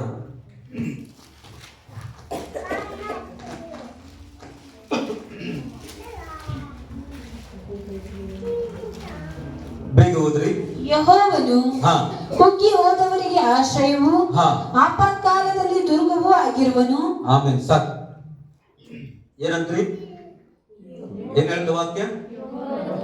ಯೆಹೋವನು ಕುಗ್ಗಿ ಹೋದವರಿಗೆ ಆಶ್ರಯವೂ ಆಪತ್ಕಾಲದಲ್ಲಿ ದುರ್ಗವೂ ಆಗಿರುವನು. ಹಲ್ಲೆಲೂಯ. ಏನಂತ್ರಿ? ಯೆಹೋವ ದೇವರು ಕುಗ್ಗಿ ಹೋದವರಿಗೆ ಆಶ್ರಯವಾಗಿದ್ದಾನೆ. ದೇವರು ನನಗೆ ಆಶ್ರಯ ದುರ್ಗ. ಇದ ಹಾಡು ಬರ್ದಿರ್ತಾರಲ್ಲ, ಅವ್ರಿಗೂ ಕೇಳ್ರಿ, ಸಂತೋಷವಾಗಿದ್ದಾಗ ಇದು ಹಾಡಿರಲ್ಲ. ನಿಮ್ಗೆ ಗೊತ್ತಾ?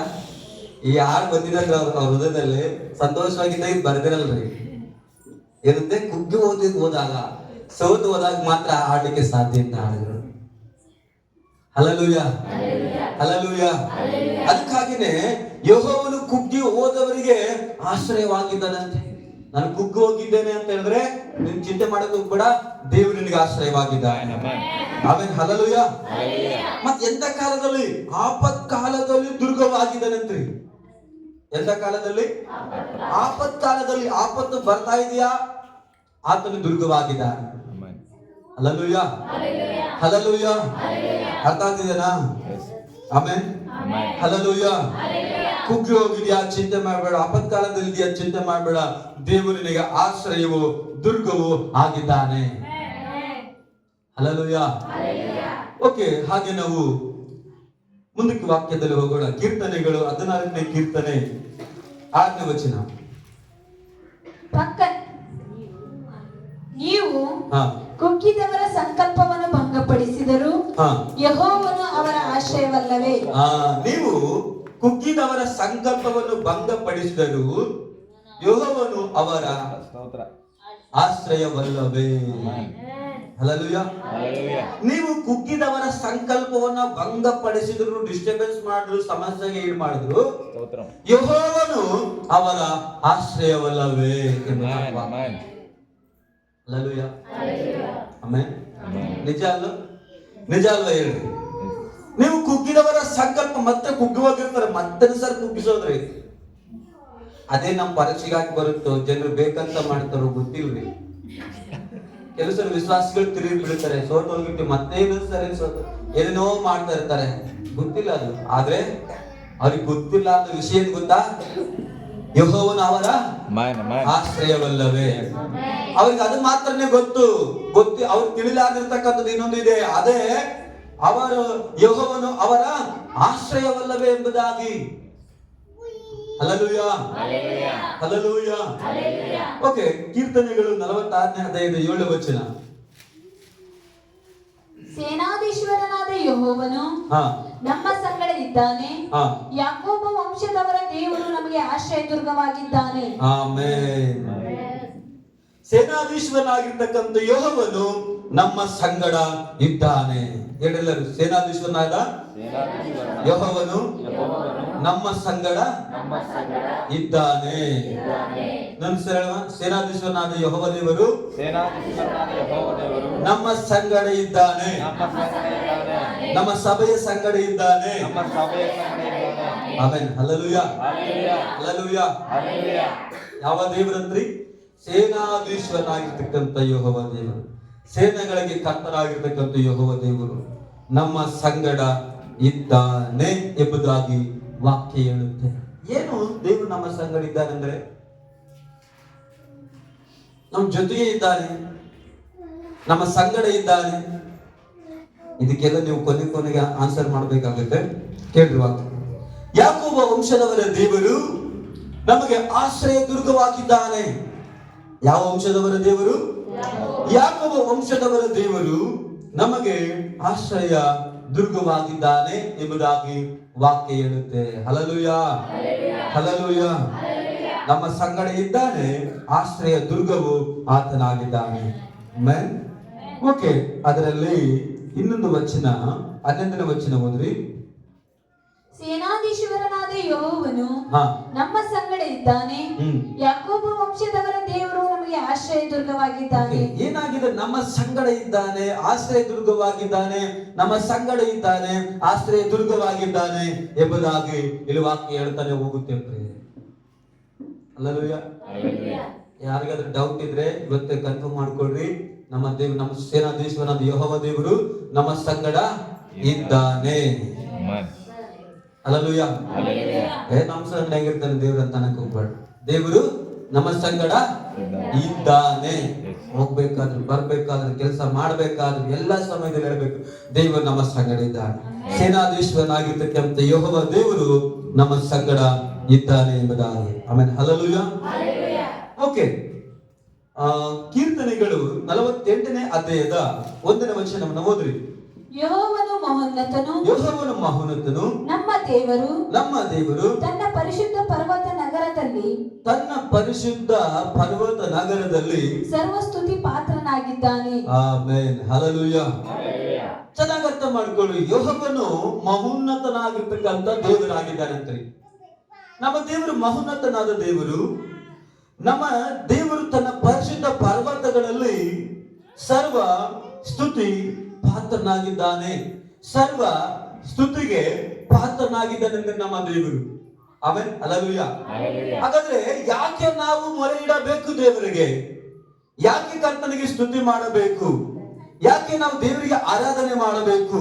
ಯಾಕೆ ಮತ್ತೆ ಅದನ್ನು ಸ್ತುತಿಸಬೇಕಂತ ನೋಡುವುದಾದ್ರೆ, ಸರ್ವ ಸ್ತುತಿಗೆ ಆತನು ಪಾತ್ರನಾಗಿದ್ದಾನೆ. ನೀನು ಸಭೆಗೆ ಬಂದು ಅಥವಾ ಮನೆಯಲ್ಲಿ ಇದೆಯೋ, ಮತ್ತೆ ಏನ್ ಮಾಡ್ತಾ ಇದೆಯಾ? ಸ್ತುತಿ ಮಾಡ್ತಾ ಇದೆಯಾ ಅಂದ್ರೆ, ಸ್ತೋತ್ರ ಮಾಡ್ತಾ ಇದೆಯಾ ಅಂತ ಹೇಳಿದ್ರೆ, ನೀನು ಸುಮ್ಮನೆ ಏನೋ ಮಾಡ್ತಾ ಇಲ್ಲ, ಸೇವಕರು ಹೇಳ್ತಾ ಇದಾರೆ ಅಂತ ಮಾಡ್ತಾ ಇಲ್ಲ, ಅಥವಾ ಸಭೆಗೆ ಬಂದಿನ ಅಂತ ಅಥವಾ ಯೇಸು ಸ್ವಾಮಿ ನಂಬಿಕೊಂಡು ಮಾತ್ರ ಇಲ್ಲಿ ನೋಡ್ತೇವೆ. ವಾಕ್ಯದಲ್ಲಿ ಹೇಳುತ್ತೆ, ಸರ್ವ ಸ್ತುತಿಗೆ ಪಾತ್ರಕ್ಕೆ ಎಲ್ಲವೂ ಆತನೇ ಆಗಿದ್ದಾನೆ ಪ್ರಿಯರೇ. ಹಲ್ಲೆಲೂಯಾ. ಸರ್ವ ಸ್ತುತಿ ಪಾತ್ರನ ಆತನಾಗಿದ್ದಾನೆ ಪ್ರಿಯರೇ. ಸರ್ವ ಸ್ತುತಿಗೆ ಆತನು ಯೋಗ್ಯನಾಗಿರ್ತಕ್ಕಂಥ ದೇವರಾಗಿದ್ದಾನೆ. ಅದಕ್ಕಾಗಿ ನಾವು ಆತನಿಗೆ ಸ್ತುತಿ ಮಾಡ್ತಾನೆ ಹೋಗ್ಬೇಕು, ಸ್ತೋತ್ರ ಮಾಡ್ತಾನೆ ಹೋಗ್ಬೇಕು, ಆರಾಧಿಸ್ತಾನೆ ಇರಬೇಕು ಪ್ರಿಯರೇ. ಹಲ್ಲೆಲೂಯಾ.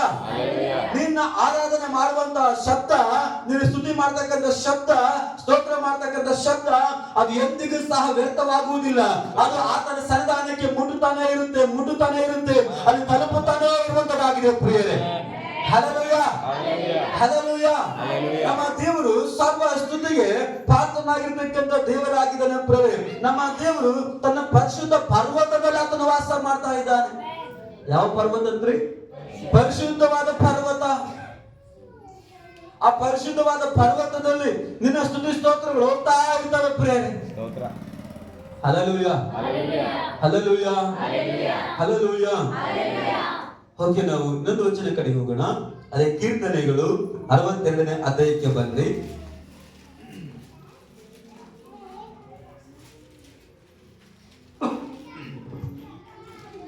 ಕೀರ್ತನೆಗಳು 62ನೇ ಅಧ್ಯಾಯದ 7ನೇ ವಚನವನ್ನು ಓದ್ರಿ. 7 ಮತ್ತು 8ನೇ ವಚನ. ನನ್ನ ರಕ್ಷಣೆಗೂ ಮಾನಕ್ಕೂ ನನ್ನ ರಕ್ಷಣೆಗೂ ಮಾನಕ್ಕೂ ದೇವರೇ ಆಧಾರ, ದೇವರೇ ಆಧಾರ. ನನಗೆ ಬಲವಾದ ದುರ್ಗವೂ ಆಶ್ರಯವು, ನನಗೆ ಬಲವಾದ ದುರ್ಗವು ಆಶ್ರಯವು ದೇವರಲ್ಲಿಯೇ, ದೇವರಲ್ಲಿಯೇ ಎಂಬುದಾಗಿ ವಾಕ್ಯವು ಹೇಳುತ್ತೆ. ಹಾಗಾದ್ರೆ ಚೆನ್ನಾಗಿ ಅರ್ಥ ಮಾಡ್ಕೊಳ್ರಿ. ನನಗೆ ರಕ್ಷಣೆಗೂ ನನ್ನ ರಕ್ಷಣೆಗೂ ಮಾನಕ್ಕೂ ದೇವರೇ ಆಧಾರವಾಗಿದ್ದಾನೆ. ಆಮೆನ್. ನನ್ನ ರಕ್ಷಣೆಗೂ ನನ್ನ ಮಾನಕ್ಕೂ ದೇವರೇ ಆಧಾರನಾಗಿದ್ದಾನೆ. ನನಗೆ ಬಲವಾದ ದುರ್ಗವು ಆಶ್ರಯವು ದೇವರಲ್ಲಿಯೇ ಎಂಬುದಾಗಿ ಭಕ್ತನ ಹೇಳ್ತಾನೆ ಪ್ರಿಯರೇ. ಆಮೆನ್. ಹಲ್ಲೆಲೂಯ. ನೋಡಿ, ನಮ್ಮನ್ನ ರಕ್ಷಿಸುವಂತ ಕರ್ತವ್ಯ, ನಮಗೆ ಮಾನ ತರುವಂತದ್ದು ಎಲ್ಲವುದಕ್ಕೆ ಆತನೇ ಆಧಾರನಾಗಿದ್ದಾನೆ. Hallelujah, hallelujah. ರಕ್ಷಿಸ್ತಾನೆ ಆತನ ಇಕ್ಕಟ್ಟಿನ ಸಂದರ್ಭದಲ್ಲಿ. ಪ್ರಿಯರೇ, ಅವಮಾನ ಆಗ್ತದೆ ಅಂತ ಅನ್ಕೊಳ್ತಿರುವಾಗಲೇ ಆತನು ಮಾನದ ಕಡೆಗೆ ನಮ್ಮ ನಡೆಸ್ತಾನೆ. ಹಲ್ಲೆಲೂಯ. ಓಕೆ, ಈಗ ಬನ್ರಿ 8ನೇ ವಚನವನ್ನು ಓದ್ರಿ. ಜನರೇ ಯಾವಾಗಲೂ ಆತನನ್ನೇ ನಂಬಿ, ಯಾವಾಗಲೂ ಆತನೇ ನಂಬಿ ನಿಮ್ಮ ಹೃದಯವನ್ನು ಆತನ ಮುಂದೆ ಬಿಚ್ಚಿರಿ. ಹಲ್ಲೆಲೂಯ. ಚೆನ್ನಾಗಿ ಅರ್ಥ ಮಾಡಿಕೊಳ್ಳ್ರಿ ವಾಕ್ಯ. ಜನರೇ, ಯಾರಿಗೆ ಹೇಳ್ತದೆ ಮಾತು? ಜನರಿಗೂ ಹೇಳ್ತಾ ಇದ್ರಿ ವಾಕ್ಯಗಳು. ನೀವು ಜನರು ಹೌದಾ ಇಲ್ಲ? ಹೌದು. ಹಲ್ಲೆಲೂಯ. ವಾಕ್ಯ ಹೇಳುತ್ತೆ, ಜನರೇ ಯಾವಾಗಲೂ ಆತನನ್ನೇ ನಂಬಿ. ಯಾವಾಗ? ಎಂತ ಸಂದರ್ಭದಲ್ಲಿ? ಹೇಳ್ರಿ, ಯಾವಾಗಂದ್ರಿ? ಯಾವಾಗಲೂ ಆತನನ್ನೇ ನಂಬಬೇಕಂತ್ರಿ ನಾವು. ಆದ್ರೆ ಏನ್ ಮಾಡ್ತಾರೆ ದೇವರ ಮಕ್ಕಳು ಅಥವಾ ಕ್ರೈಸ್ತರು? ಕಷ್ಟ ಬಂದ್ರೆ ಮಾತ್ರ ಸಭೆಗೆ ಬರ್ತಾರೆ, ಕಷ್ಟ ಬಂದಾಗ ಮಾತ್ರ, ಸಮಸ್ಯೆಗಳು ಬಂದಾಗ ಮಾತ್ರ ಪ್ರಾರ್ಥನೆ ಮಾಡ್ತಾರೆ, ಏನೋ ಇಕ್ಕಟ್ಟಿನಲ್ಲಿ ಮಾತ್ರ ದೇವರ ಸನ್ನಿಧಾನಕ್ಕೆ ಬರ್ತಾರೆ. ಅದ್ರ ವಾಕ್ಯ ಹೇಳುತ್ತೆ, ಜನರೇ ಯಾವಾಗಲೂ ಆತನನ್ನೇ ನಂಬಿ. ಯಾವಾಗಲೂ, ಯಾವಾಗಲೂ ಅಂತೆ. ಯಾವಾಗಲೂ ಅಂದ್ರೆ ಏನ್ ಹೇಳ್ರಿ? ಇಂಗ್ಲಿಷ್ ಅಲ್ಲಿ ಎನಿ ಟೈಮ್ ಅಂತ ಹೇಳ್ತಾರೆ. ಹಿಂದಿಯಲ್ಲಿ ಇರುತ್ತೆ ಹೇಳ್ರಿ. ಏನು ಹಿಂದಿಯಲ್ಲಿ ಹೇಳ್ರಿ? ಕಬಿಬಿ ಅಂತೆ. ಓಕೆನಾ? ಅಂದ್ರೆ ಯಾವಾಗಲೂ. ಓಕೆ, ಹಾಗಾದ್ರೆ ನಾನು ಕೇಳ್ತಾ ಇದ್ದೀನಿ, ಯಾವಾಗಲೂ ಅಂದ್ರೆ ಹೇಳ್ರಿ. ಹೌದು, ಹಿಂದಿಯಲ್ಲಿ ಹೇಳ್ರಿ, ನಮ್ಮ ಮರಾಠಿ ಬಂದ್ರೆ ಹೇಳ್ರಿ, ತೆಲುಗು ಬಂದ್ರೆ ಹೇಳ್ರಿ, ಅದೆಲ್ಲ ಒಂದೇ ಆಗುತ್ತೆ. ಯಾವಾಗಲೂ. ಯಾವಾಗಲೂ ಅಂದ್ರೆ ಏನು? ಬಿಡೋದೆ, ಗ್ಯಾಪ್ ಕೊಡ್ಲೇಬಾರ್ದ್ರಿ, ಗ್ಯಾಪ್ ಕೊಡ್ಲೇಬಾರ್ದು. ಯಾವಾಗಲೂ ನಂಬಿರ್ಬೇಕಂತ್ರಿ. ಮಧ್ಯದಲ್ಲಿ ಗ್ಯಾಪ್ ಬಂದ್ರೆ ಮುಗಿತು ಕತಿ. ಆದ್ರೆ ಯಾವಾಗಲೂ ಅಂದ್ರೆ ಏನ್ ಮತ್ತೆ ಗ್ಯಾಪ್ ಕೊಡ್ಲಾರ್ದಂಗೆ ನಾವು ನಂಬದಲ್ಲೇ ಇರ್ಬೇಕಂತ್ರಿ. ಒಂದ್ ತಿಂಗಳು ಸಂತೋಷವಾಗಿರ್ಬೋದು, ಇನ್ನೊಂದ್ ತಿಂಗಳು ದುಃಖದಲ್ಲಿ ಇರ್ಬೋದು, ಇನ್ನೊಂದ್ ತಿಂಗಳು ಸಮಸ್ಯೆದಲ್ಲಿ ಇರ್ಬೋದು, ಇನ್ನೊಂದ್ ತಿಂಗಳು ಆರಾಮಾಗಿರ್ಬೋದು. ಆದ್ರೆ ವಾಕ್ಯ ಹೇಳುತ್ತೆ, ಯಾವಾಗಲೂ ಆತನನ್ನೇ ನಂಬಿರಿ ಎಂಬುದಾಗಿ. Hallelujah, hallelujah. ಅದಕ್ಕೆ ವಾಕ್ಯ ಹೇಳ್ತದೆ, ಜನರೇ ಯಾವಾಗಲೂ ಆತನನ್ನೇ ನಂಬಿ ನಿಮ್ಮ ಹೃದಯವನ್ನು ಆತನ ಮುಂದೆ ಬಿಚ್ಚಿರಿ. ಹಲೋ, ಚೆನ್ನಾಗಿ ಅರ್ಥ ಮಾಡಿಕೊಂಡ್ರು ಪ್ರಿಯರೇ. ನೀವು ಯಾವಾಗ ಯಾವಾಗ ಮಾತ್ರ ಅಥವಾ ಯಾವಾಗ ದೇವರ ಮುಂದೆ ಹೃದಯವನ್ನು ಬಿಚ್ಚಲಿಕ್ಕೆ ಸಾಧ್ಯ ಹೇಳ್ರಿ? ನಾವು ಯಾವಾಗ ದೇವರ ಮುಂದೆ ಹೃದಯವನ್ನು ಬಿಚ್ಚಲಿಕ್ಕೆ ಸಾಧ್ಯ? ಹಲ್ಲೆಲೂಯ. ಯಾವಾಗಂದ್ರೆ ನಾವು ಪ್ರಾರ್ಥನೆ ಮಾಡುವುದಕ್ಕಾಗಿ ಸಮಯವನ್ನ ತೆಗೆದುಕೊಂಡಾಗ, ನಾವು ಪ್ರಾರ್ಥನೆ ಮಾಡುವುದಕ್ಕಾಗಿ ಸಮಯವನ್ನು ತೆಗೆದುಕೊಂಡಾಗ ಮಾತ್ರನೇ ಅಲ್ಲಿ ನಾವು ಬಿಚ್ಚಲಿಕ್ಕೆ ಸಾಧ್ಯ. Hallelujah, hallelujah. ಹೃದಯವನ್ನು ದೇವರ ಮುಂದೆ ಹೃದಯವನ್ನು ಬಿಚ್ಚಲಿಕ್ಕೆ ಎಷ್ಟು ಜನಕ್ಕೆ ಇಷ್ಟ ಇದೆ? ಇಷ್ಟ ಇದೆಯಲ್ಲ? ಈ ದೇವರ ಮುಂದೆ ಹೃದಯನ ಬಿಚ್ಚಬೇಕಂದ್ರೆ ಏನ್ ಮಾಡ್ಬೇಕ್ರಿ? ಪ್ರಾರ್ಥನೆಗೆ ಹೋಗಿ ಅದಕ್ಕೆ ಆಗಿರ್ತಕ್ಕಂಥ ಪ್ರತ್ಯೇಕವಾದ ಸಮಯವನ್ನ ತೆಗೆದಾಗ ಮಾತ್ರನೇ ನಾವು ದೇವರ ಮುಂದೆ ನಮ್ಮ ಹೃದಯಗಳನ್ನು ಬಿಚ್ಚಲಿಕ್ಕೆ ಸಾಧ್ಯ ಇದೆ. Hallelujah, hallelujah. ಪ್ರತ್ಯೇಕವಾಗಿ ಸಮಯವನ್ನು ತೆಗೆದುಕೊಳ್ಳಿಲ್ಲ, ನನ್ನ ಕೆಲಸದಲ್ಲಿ ನಾನು ಬಿಜಿ ಆಗಿದ್ದೆ, ನಾನು ಬಿಜಿ ಇದ್ದೀನಿ ಅನ್ಕೊಂಡು ಹೋದ್ರೆ ನಾವು ಏನ್ ಮಾಡಕ್ ಆಗಲ್ಲ, ಹೃದಯವನ್ನ ಬಿಚ್ಚಲಿಕ್ಕೆ ಆಗಲ್ಲ ಪ್ರಿಯರೇ. ಈಗ ನೋಡ್ರಿ, 7 ದಿನ ನೀವು ಪ್ರಾರ್ಥನೆ ಮಾಡ್ತಾ ಇದ್ರಿ, ಸಮಯವನ್ನು ತೆಗೆದುಕೊಂಡಿದ್ರಿ, ಅದಕ್ಕೆ ಮಾಡ್ತಾ ಇದ್ರಿ. ಸಮಯವನ್ನು ತೆಗೆದುಕೊಂಡಿಲ್ಲ ಅಂದ್ರೆ ಆಗ್ತಾನೆ ಇರ್ಲಿಲ್ರಿ. ಇಲ್ಲಿ 10 ಜನ ಕೊಡ್ತಿರೋ, 30 ಜನ ಕೊಡ್ತಿರೋ, 50 ಜನ ಕೊಡ್ತಿರೋ, 100 ಜನ ಕೊಡ್ತಿರೋ, ಅದು ಬೇರೆ ಪ್ರಶ್ನೆ. ಆದ್ರೆ ಸಮಯವನ್ನು ತೆಗೆದುಕೊಂಡಿದ್ರಲ್ಲ ಪ್ರಾರ್ಥನೆಗಾಗಿ, ಇಲ್ಲಿ ಆ ಕಾರ್ಯ ನಡೀತಾ ಹೋಗುತ್ತೆ, ಹೃದಯವನ್ನು ಬಿಚ್ಚುವಂತದ್ದು. ಆಮೆನ್. ನಿನ್ನ ಜೀವಿತದಲ್ಲಿ ನೀನು ಹೃದಯವನ್ನ ಬಿಚ್ಚಬೇಕಂತ ಹೇಳಿದ್ರೆ ಏನ್ ಮಾಡ್ಬೇಕಾಗಿದೆ? ಪ್ರಾರ್ಥನೆ. ಪ್ರಾರ್ಥನೆ ಅಂತ ಹೇಳಿದ್ರೇನು? ನಾವು ವಾಕ್ಯದಲ್ಲಿ, ನಾವು ಆದಿಕಾಂಡದಲ್ಲಿ ನೋಡಿದ ಪ್ರಕಾರ ಈ ಪ್ರಾರ್ಥನೆಗೆ ನಾನು ಯಾವ್ದಕ್ಕೆ ಹೋಲಿಸ್ತೀನಪ್ಪ ಅಂತ ಹೇಳಿದ್ರೆ, ಯೆಹೋವನು ಒದಗಿಸುವ ಬೆಟ್ಟ ಎಂಬುದಕ್ಕೆ ಕರೀತೇನೆ. ಪ್ರಾರ್ಥನೆ ಅಂದ್ರೆ ಏನು ಅಂದ್ಕೊಂಡಿದ್ರಿ ನೀವು? ಪ್ರಾರ್ಥನೆ ಅಂದ್ರೆ ಏನು ಗೊತ್ತಾ? ಯೆಹೋವನು ಒದಗಿಸುವ ಬೆಟ್ಟವಾಗಿದೆ, ಅಥವಾ ಯೆಹೋವನು ಒದಗಿಸುವಂತ ಸಮಯವಾಗಿದೆ.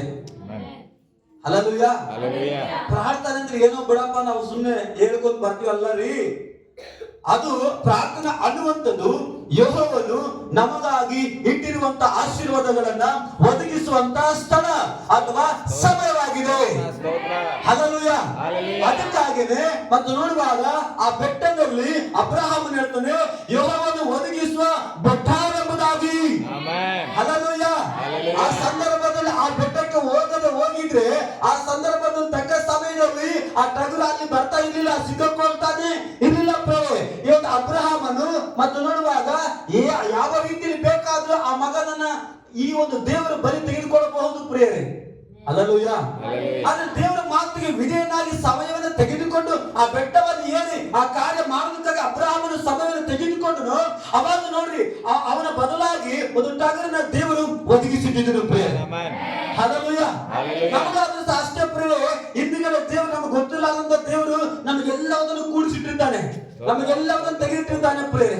ನಮ್ಗೆ ಏನ್ ಬೇಕು ಉತ್ತಮವಾದದ್ದು, ನಮ್ಗೆ ಏನ್ ಬೇಕು ಶ್ರೇಷ್ಠವಾದದ್ದು ಎಲ್ಲವನ್ನು ತೆಗೆದು ಆಲ್ರೆಡಿ ರೆಡಿ ಮಾಡಿದ್ದಾನೆ. ಆದ್ರೆ ನಾವ್ ಏನ್ ಮಾಡ್ಬೇಕಾಗಿದೆ ಅಂದ್ರೆ ನಾವು ಹೋಗಬೇಕು ಯೆಹೋವನ ಬೆಟ್ಟಕ್ಕೆ. ಹಲ್ಲೆಲೂಯಾ. ನಾವು ಹೋಗಬೇಕು ಯೆಹೋವನ ಬೆಟ್ಟಕ್ಕೆ, ಹೋಗಿ ತೆಗೆದುಕೊಂಡಾಗ ಮಾತ್ರನೇ ಅದು ನಮಗೆ ಸಿಗಲಿಕ್ಕೆ ಸಾಧ್ಯ. ಎಷ್ಟೋ ಜನ ಸಭೆಯಲ್ಲಿ ಪ್ರಿಯರೇ ಯೆಹೋವನ ಬೆಟ್ಟ ಅನ್ನುವಂತ ಪ್ರಾರ್ಥನೆಗೆ ಸಮಯ ಕೊಡದೆ ಅವರ ಆ ಆಶೀರ್ವಾದವನ್ನು ಕಳ್ಕೊಳ್ತಾ ಇದ್ದಾರೆ. Hallelujah, hallelujah. ಎಷ್ಟೋ ಜನ ವಿಶ್ವಾಸಿಗಳು ದೇವರ ನಂಬಿದ್ದೀನಿ ಅಂತ ಹೇಳ್ತಾರೆ, ಆದ್ರೆ ಯೆಹೋವನು ಒದಗಿಸುವಂತ ಬೆಟ್ಟಕ್ಕೆ ಹೋಗ್ತಾನೆ ಇಲ್ಲ. ನಾನು ಯೇಸುವನ್ನು ನಂಬಿದ್ದೀನಿ ಅಂತ ಹೇಳ್ತಾರೆ, ಮತ್ತು ನೋಡುವಾಗ ಯೆಹೋವನು ಒದಗಿಸುವಂತ ಬೆಟ್ಟ ಅನ್ನುವಂತ ಪ್ರಾರ್ಥನೆಗೆ ಸಮಯವನ್ನ ಕೊಡ್ತಾನೆ ಇಲ್ಲ. ಹಾಗಾದ್ರೆ ಹೀಗಿರುವಾಗ ಹೇಗೆ ತಾನೇ ಮಾತ್ರ ದೇವರು ಕೊಳ್ಳಿಕ್ಕೆ ಸಾಧ್ಯ? Hallelujah, hallelujah, hallelujah. ಹಾಗಾದ್ರೆ ಪ್ರಾರ್ಥನೆ ಅಂದ್ರೆ ಏನು? ಯೆಹೋವನು ಒದಗಿಸುವಂತ ಸಮಯ ಅಥವಾ ಯೆಹೋವನು ಒದಗಿಸುವ ಬೆಟ್ಟವಾಗಿದೆ ಪ್ರಿಯರೇ. Hallelujah, hallelujah, hallelujah.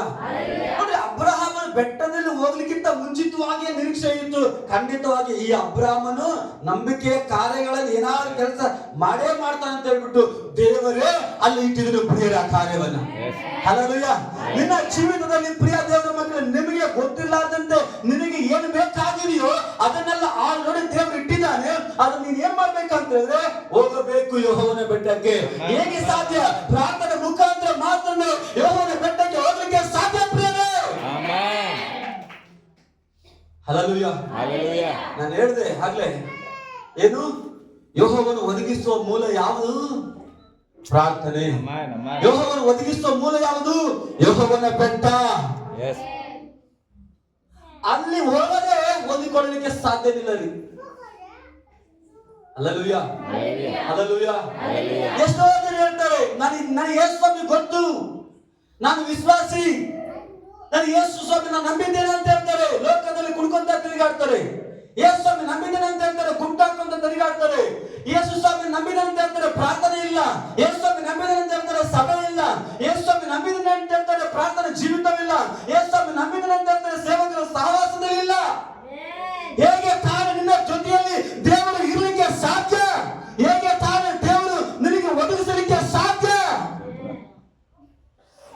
Hallelujah, hallelujah, hallelujah.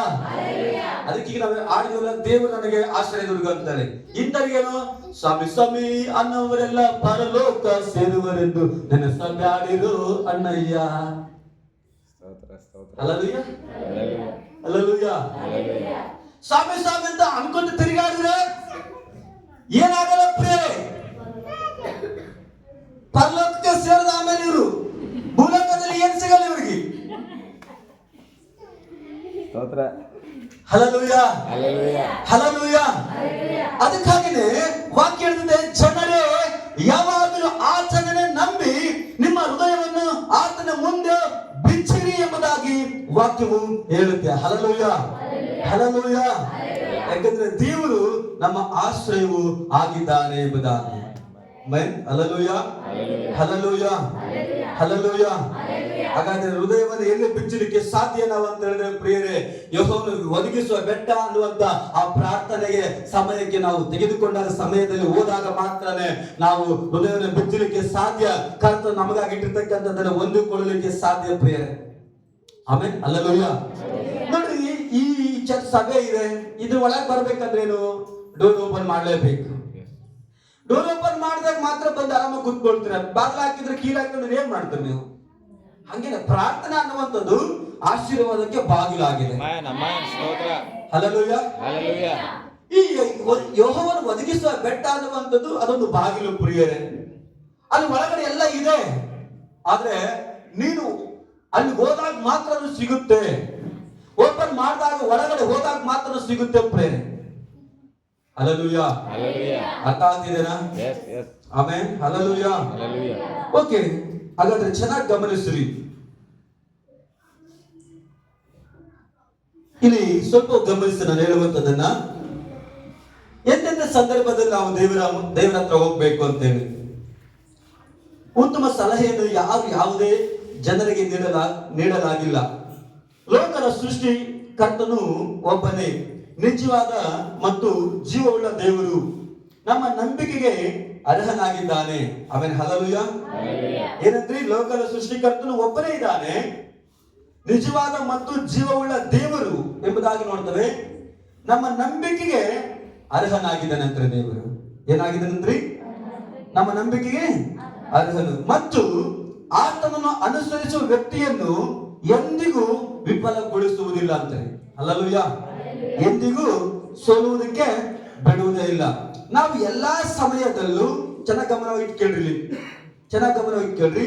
ನಾವು ಎಲ್ಲಾ ಸಮಯದಲ್ಲೂ ಆರೋಗ್ಯದಲ್ಲಿ ಮತ್ತು ಅನಾರೋಗ್ಯದಲ್ಲಿ, ವಿಶ್ರಾಂತಿಯಲ್ಲಿ ಮತ್ತು ಕೆಲಸದಲ್ಲಿ, ಸಂತೋಷದಲ್ಲಿ ಮತ್ತು ದುಃಖದಲ್ಲಿ, ಯಶಸ್ಸು ಮತ್ತು ವೈಫಲ್ಯಗಳಲ್ಲಿ, ಸಮೃದ್ಧಿ ಮತ್ತು ಬಡತನದಲ್ಲಿ, ಭದ್ರತೆ ಮತ್ತು ಅಪಾಯದ ಸಮಯದಲ್ಲಿ, ಬೆಳಕಿನ ಸಮಯಗಳಲ್ಲಿ ಮತ್ತು ತಿಳುವಳಿಕೆ, ಕತ್ತಲೆ ಮತ್ತು ಗೊಂದಲದ ಸಮಯದಲ್ಲಿ ನಂಬಬೇಕು.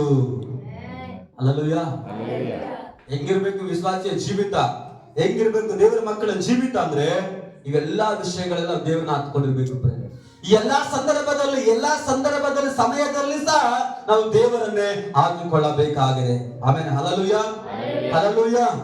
ನೀನು ವಿಶ್ರಾಂತಿಯಲ್ಲಿದೆಯಾ, ಅನಾರೋಗ್ಯದಲ್ಲಿದೆಯಾ, ಆರೋಗ್ಯದಲ್ಲಿದೆಯಾ, ಸಂತೋಷದಲ್ಲಿದೆಯಾ, ದುಃಖದಲ್ಲಿದೆಯಾ, ಯಶಸ್ಸಿದೆಯಾ, ಸೋತೋಗಿದೆಯಾ, ಸಮೃದ್ಧಿಯಲ್ಲಿದೆಯಾ, ಬಡತನದಲ್ಲಿದೆಯಾ, ನಿನಗೆ ಭದ್ರತೆ ಇದೆಯಾ, ಭದ್ರತೆ ಇಲ್ವಾ, ಬೆಳಕಿನಲ್ಲಿದೆಯಾ, ತಿಳುವಳಿಕೆಯಲ್ಲಿದೆಯಾ, ಕತ್ತಲಲ್ಲಿದೆಯಾ, ಗೊಂದಲದಲ್ಲಿದೆಯಾ? ನೋಡಿ, ಎಲ್ಲಾ ಸಂದರ್ಭದಲ್ಲಿ ಸಮಯದಲ್ಲಿ ನಂಬಬೇಕು. ನಮ್ಮ ಮನಸ್ಸು ಮತ್ತು ಹೃದಯದಲ್ಲಿರುವ ಎಲ್ಲವನ್ನು ಆತನ ಮುಂದೆ ಸುರಿಸಬೇಕು. Hallelujah, hallelujah. ಏನ್ ಮಾಡ್ಬೇಕಂದ್ರಿ? ನಮ್ಮ ಮನಸ್ಸು ಮತ್ತು ಹೃದಯದಲ್ಲಿರುವ ಎಲ್ಲವನ್ನು ಆತನ ಮುಂದೆ ಸುರಿಸಬೇಕು ಎಂದು ದೇವರು ಬಯಸುತ್ತಾನೆ. ಯಾರು ಬಯಸ್ತಾರಂದ್ರೆ? ದೇವರು ಬಯಸ್ತಾನಂದ್ರೆ. ನಮ್ಮ ಎಲ್ಲಾ ದುಃಖಗಳು, ಕಷ್ಟಗಳು, ಆಸೆಗಳು, ವೈಫಲ್ಯಗಳು, ಪಾಪಗಳು, ತೊಂದರೆಗಳು ಮತ್ತು ಸಂತೋಷಗಳು ಮತ್ತು ಯಶಸ್ಸುಗಳ ಬಗ್ಗೆ ಸಂಪೂರ್ಣವಾಗಿ ಆತನೊಂದಿಗೆ ಮುಕ್ತವಾಗಿರ್ಬೇಕಂತೆ. ಹಲ್ಲೆಲೂಯಾ. ಏನಂದ್ರೆ ಆತನೊಂದಿಗೆ ಇವೆಲ್ಲ ಮುಕ್ತವಾಗ್ಬೇಕಂತ ಕೊನೆ ಆಗ್ಬೇಕಂದ್ರಿ. ಹಲ್ಲೆಲೂಯಾ. ಓಕೆ, ಮನುಷ್ಯ ಸ್ನೇಹಿತರಿಗಿಂತ ಹೆಚ್ಚು ಆತನು ಕರುಣೆಯುಳ್ಳಂತ ದೇವರಾಗಿದ್ದಾನೆ. ತಿಳುವಳಿಕೆ ಮತ್ತು ಸಹಾನುಭೂತಿ ಮತ್ತು ಸಹಾಯ ಮಾಡುವ ಇಚ್ಛೆಯಿಂದ ಮತ್ತು ಸಾಮರ್ಥ್ಯದಿಂದ ಕೇಳುತ್ತಾನೆ. ಆತನು ಸೈತಾನ್ನಿಂದ, ತೊಂದರೆಗಳಿಂದ ಮತ್ತು ಎಲ್ಲಾ ದುಷ್ಟರಿಂದ ಮತ್ತು ನಮ್ಮೊಳಗೆ ಎಲ್ಲ ದೌರ್ಬಲ್ಯಗಳಿಂದ, ಅಜ್ಞಾನ ಮತ್ತು ಪಾಪ ಪ್ರಜ್ಞೆಯಿಂದ ನಮ್ಮ ಆಶ್ರಯವಾಗಿದ್ದಾನೆ. Hallelujah, hallelujah. ಅದಕ್ಕಾಗಿ ಪ್ರಿಯರೇ, ಇಲ್ಲಿ ಅದಕ್ಕೆ ವಾಕ್ಯ ಹೇಳುತ್ತೆ, ಎಲ್ಲಾ ಸಮಯದಲ್ಲಿ ಅಂತ ವಾಕ್ಯ ಹೇಳುತ್ತದೆ ಪ್ರಿಯರೇ. ಜನರೇ ಯಾವಾಗಲೂ ಅಂತ ವಾಕ್ಯ ಹೇಳುತ್ತೆ. ಯಾವಾಗಲೂ ಆತನನ್ನೇ, ಎಂತ ಸಂದರ್ಭದಲ್ಲಿ ಇದ್ರೂ ಸಹ ಆತನನ್ನೇ ನಂಬಿಕೊಳ್ಳ್ರಿ, ಆತನ ಮೇಲೆ ನಿಮ್ಮ ವಿಶ್ವಾಸ ಇರಲಿ ಎಂಬುದಾಗಿ ವಾಕ್ಯದಲ್ಲಿ ನಾವು ನೋಡ್ತೇವೆ. ಆಮೇಲೆ ಹಲ್ಲೆಲೂಯಾ, ಹಲ್ಲೆಲೂಯಾ. ಓಕೆ, ಇನ್ನೊಂದು ವಚನಕ್ಕೆ ನಾವು ಬರೋಣ. ಕೀರ್ತನೆಗಳು 84ನೇ ಅಧ್ಯಾಯದ 1ನೇ ವಚನ.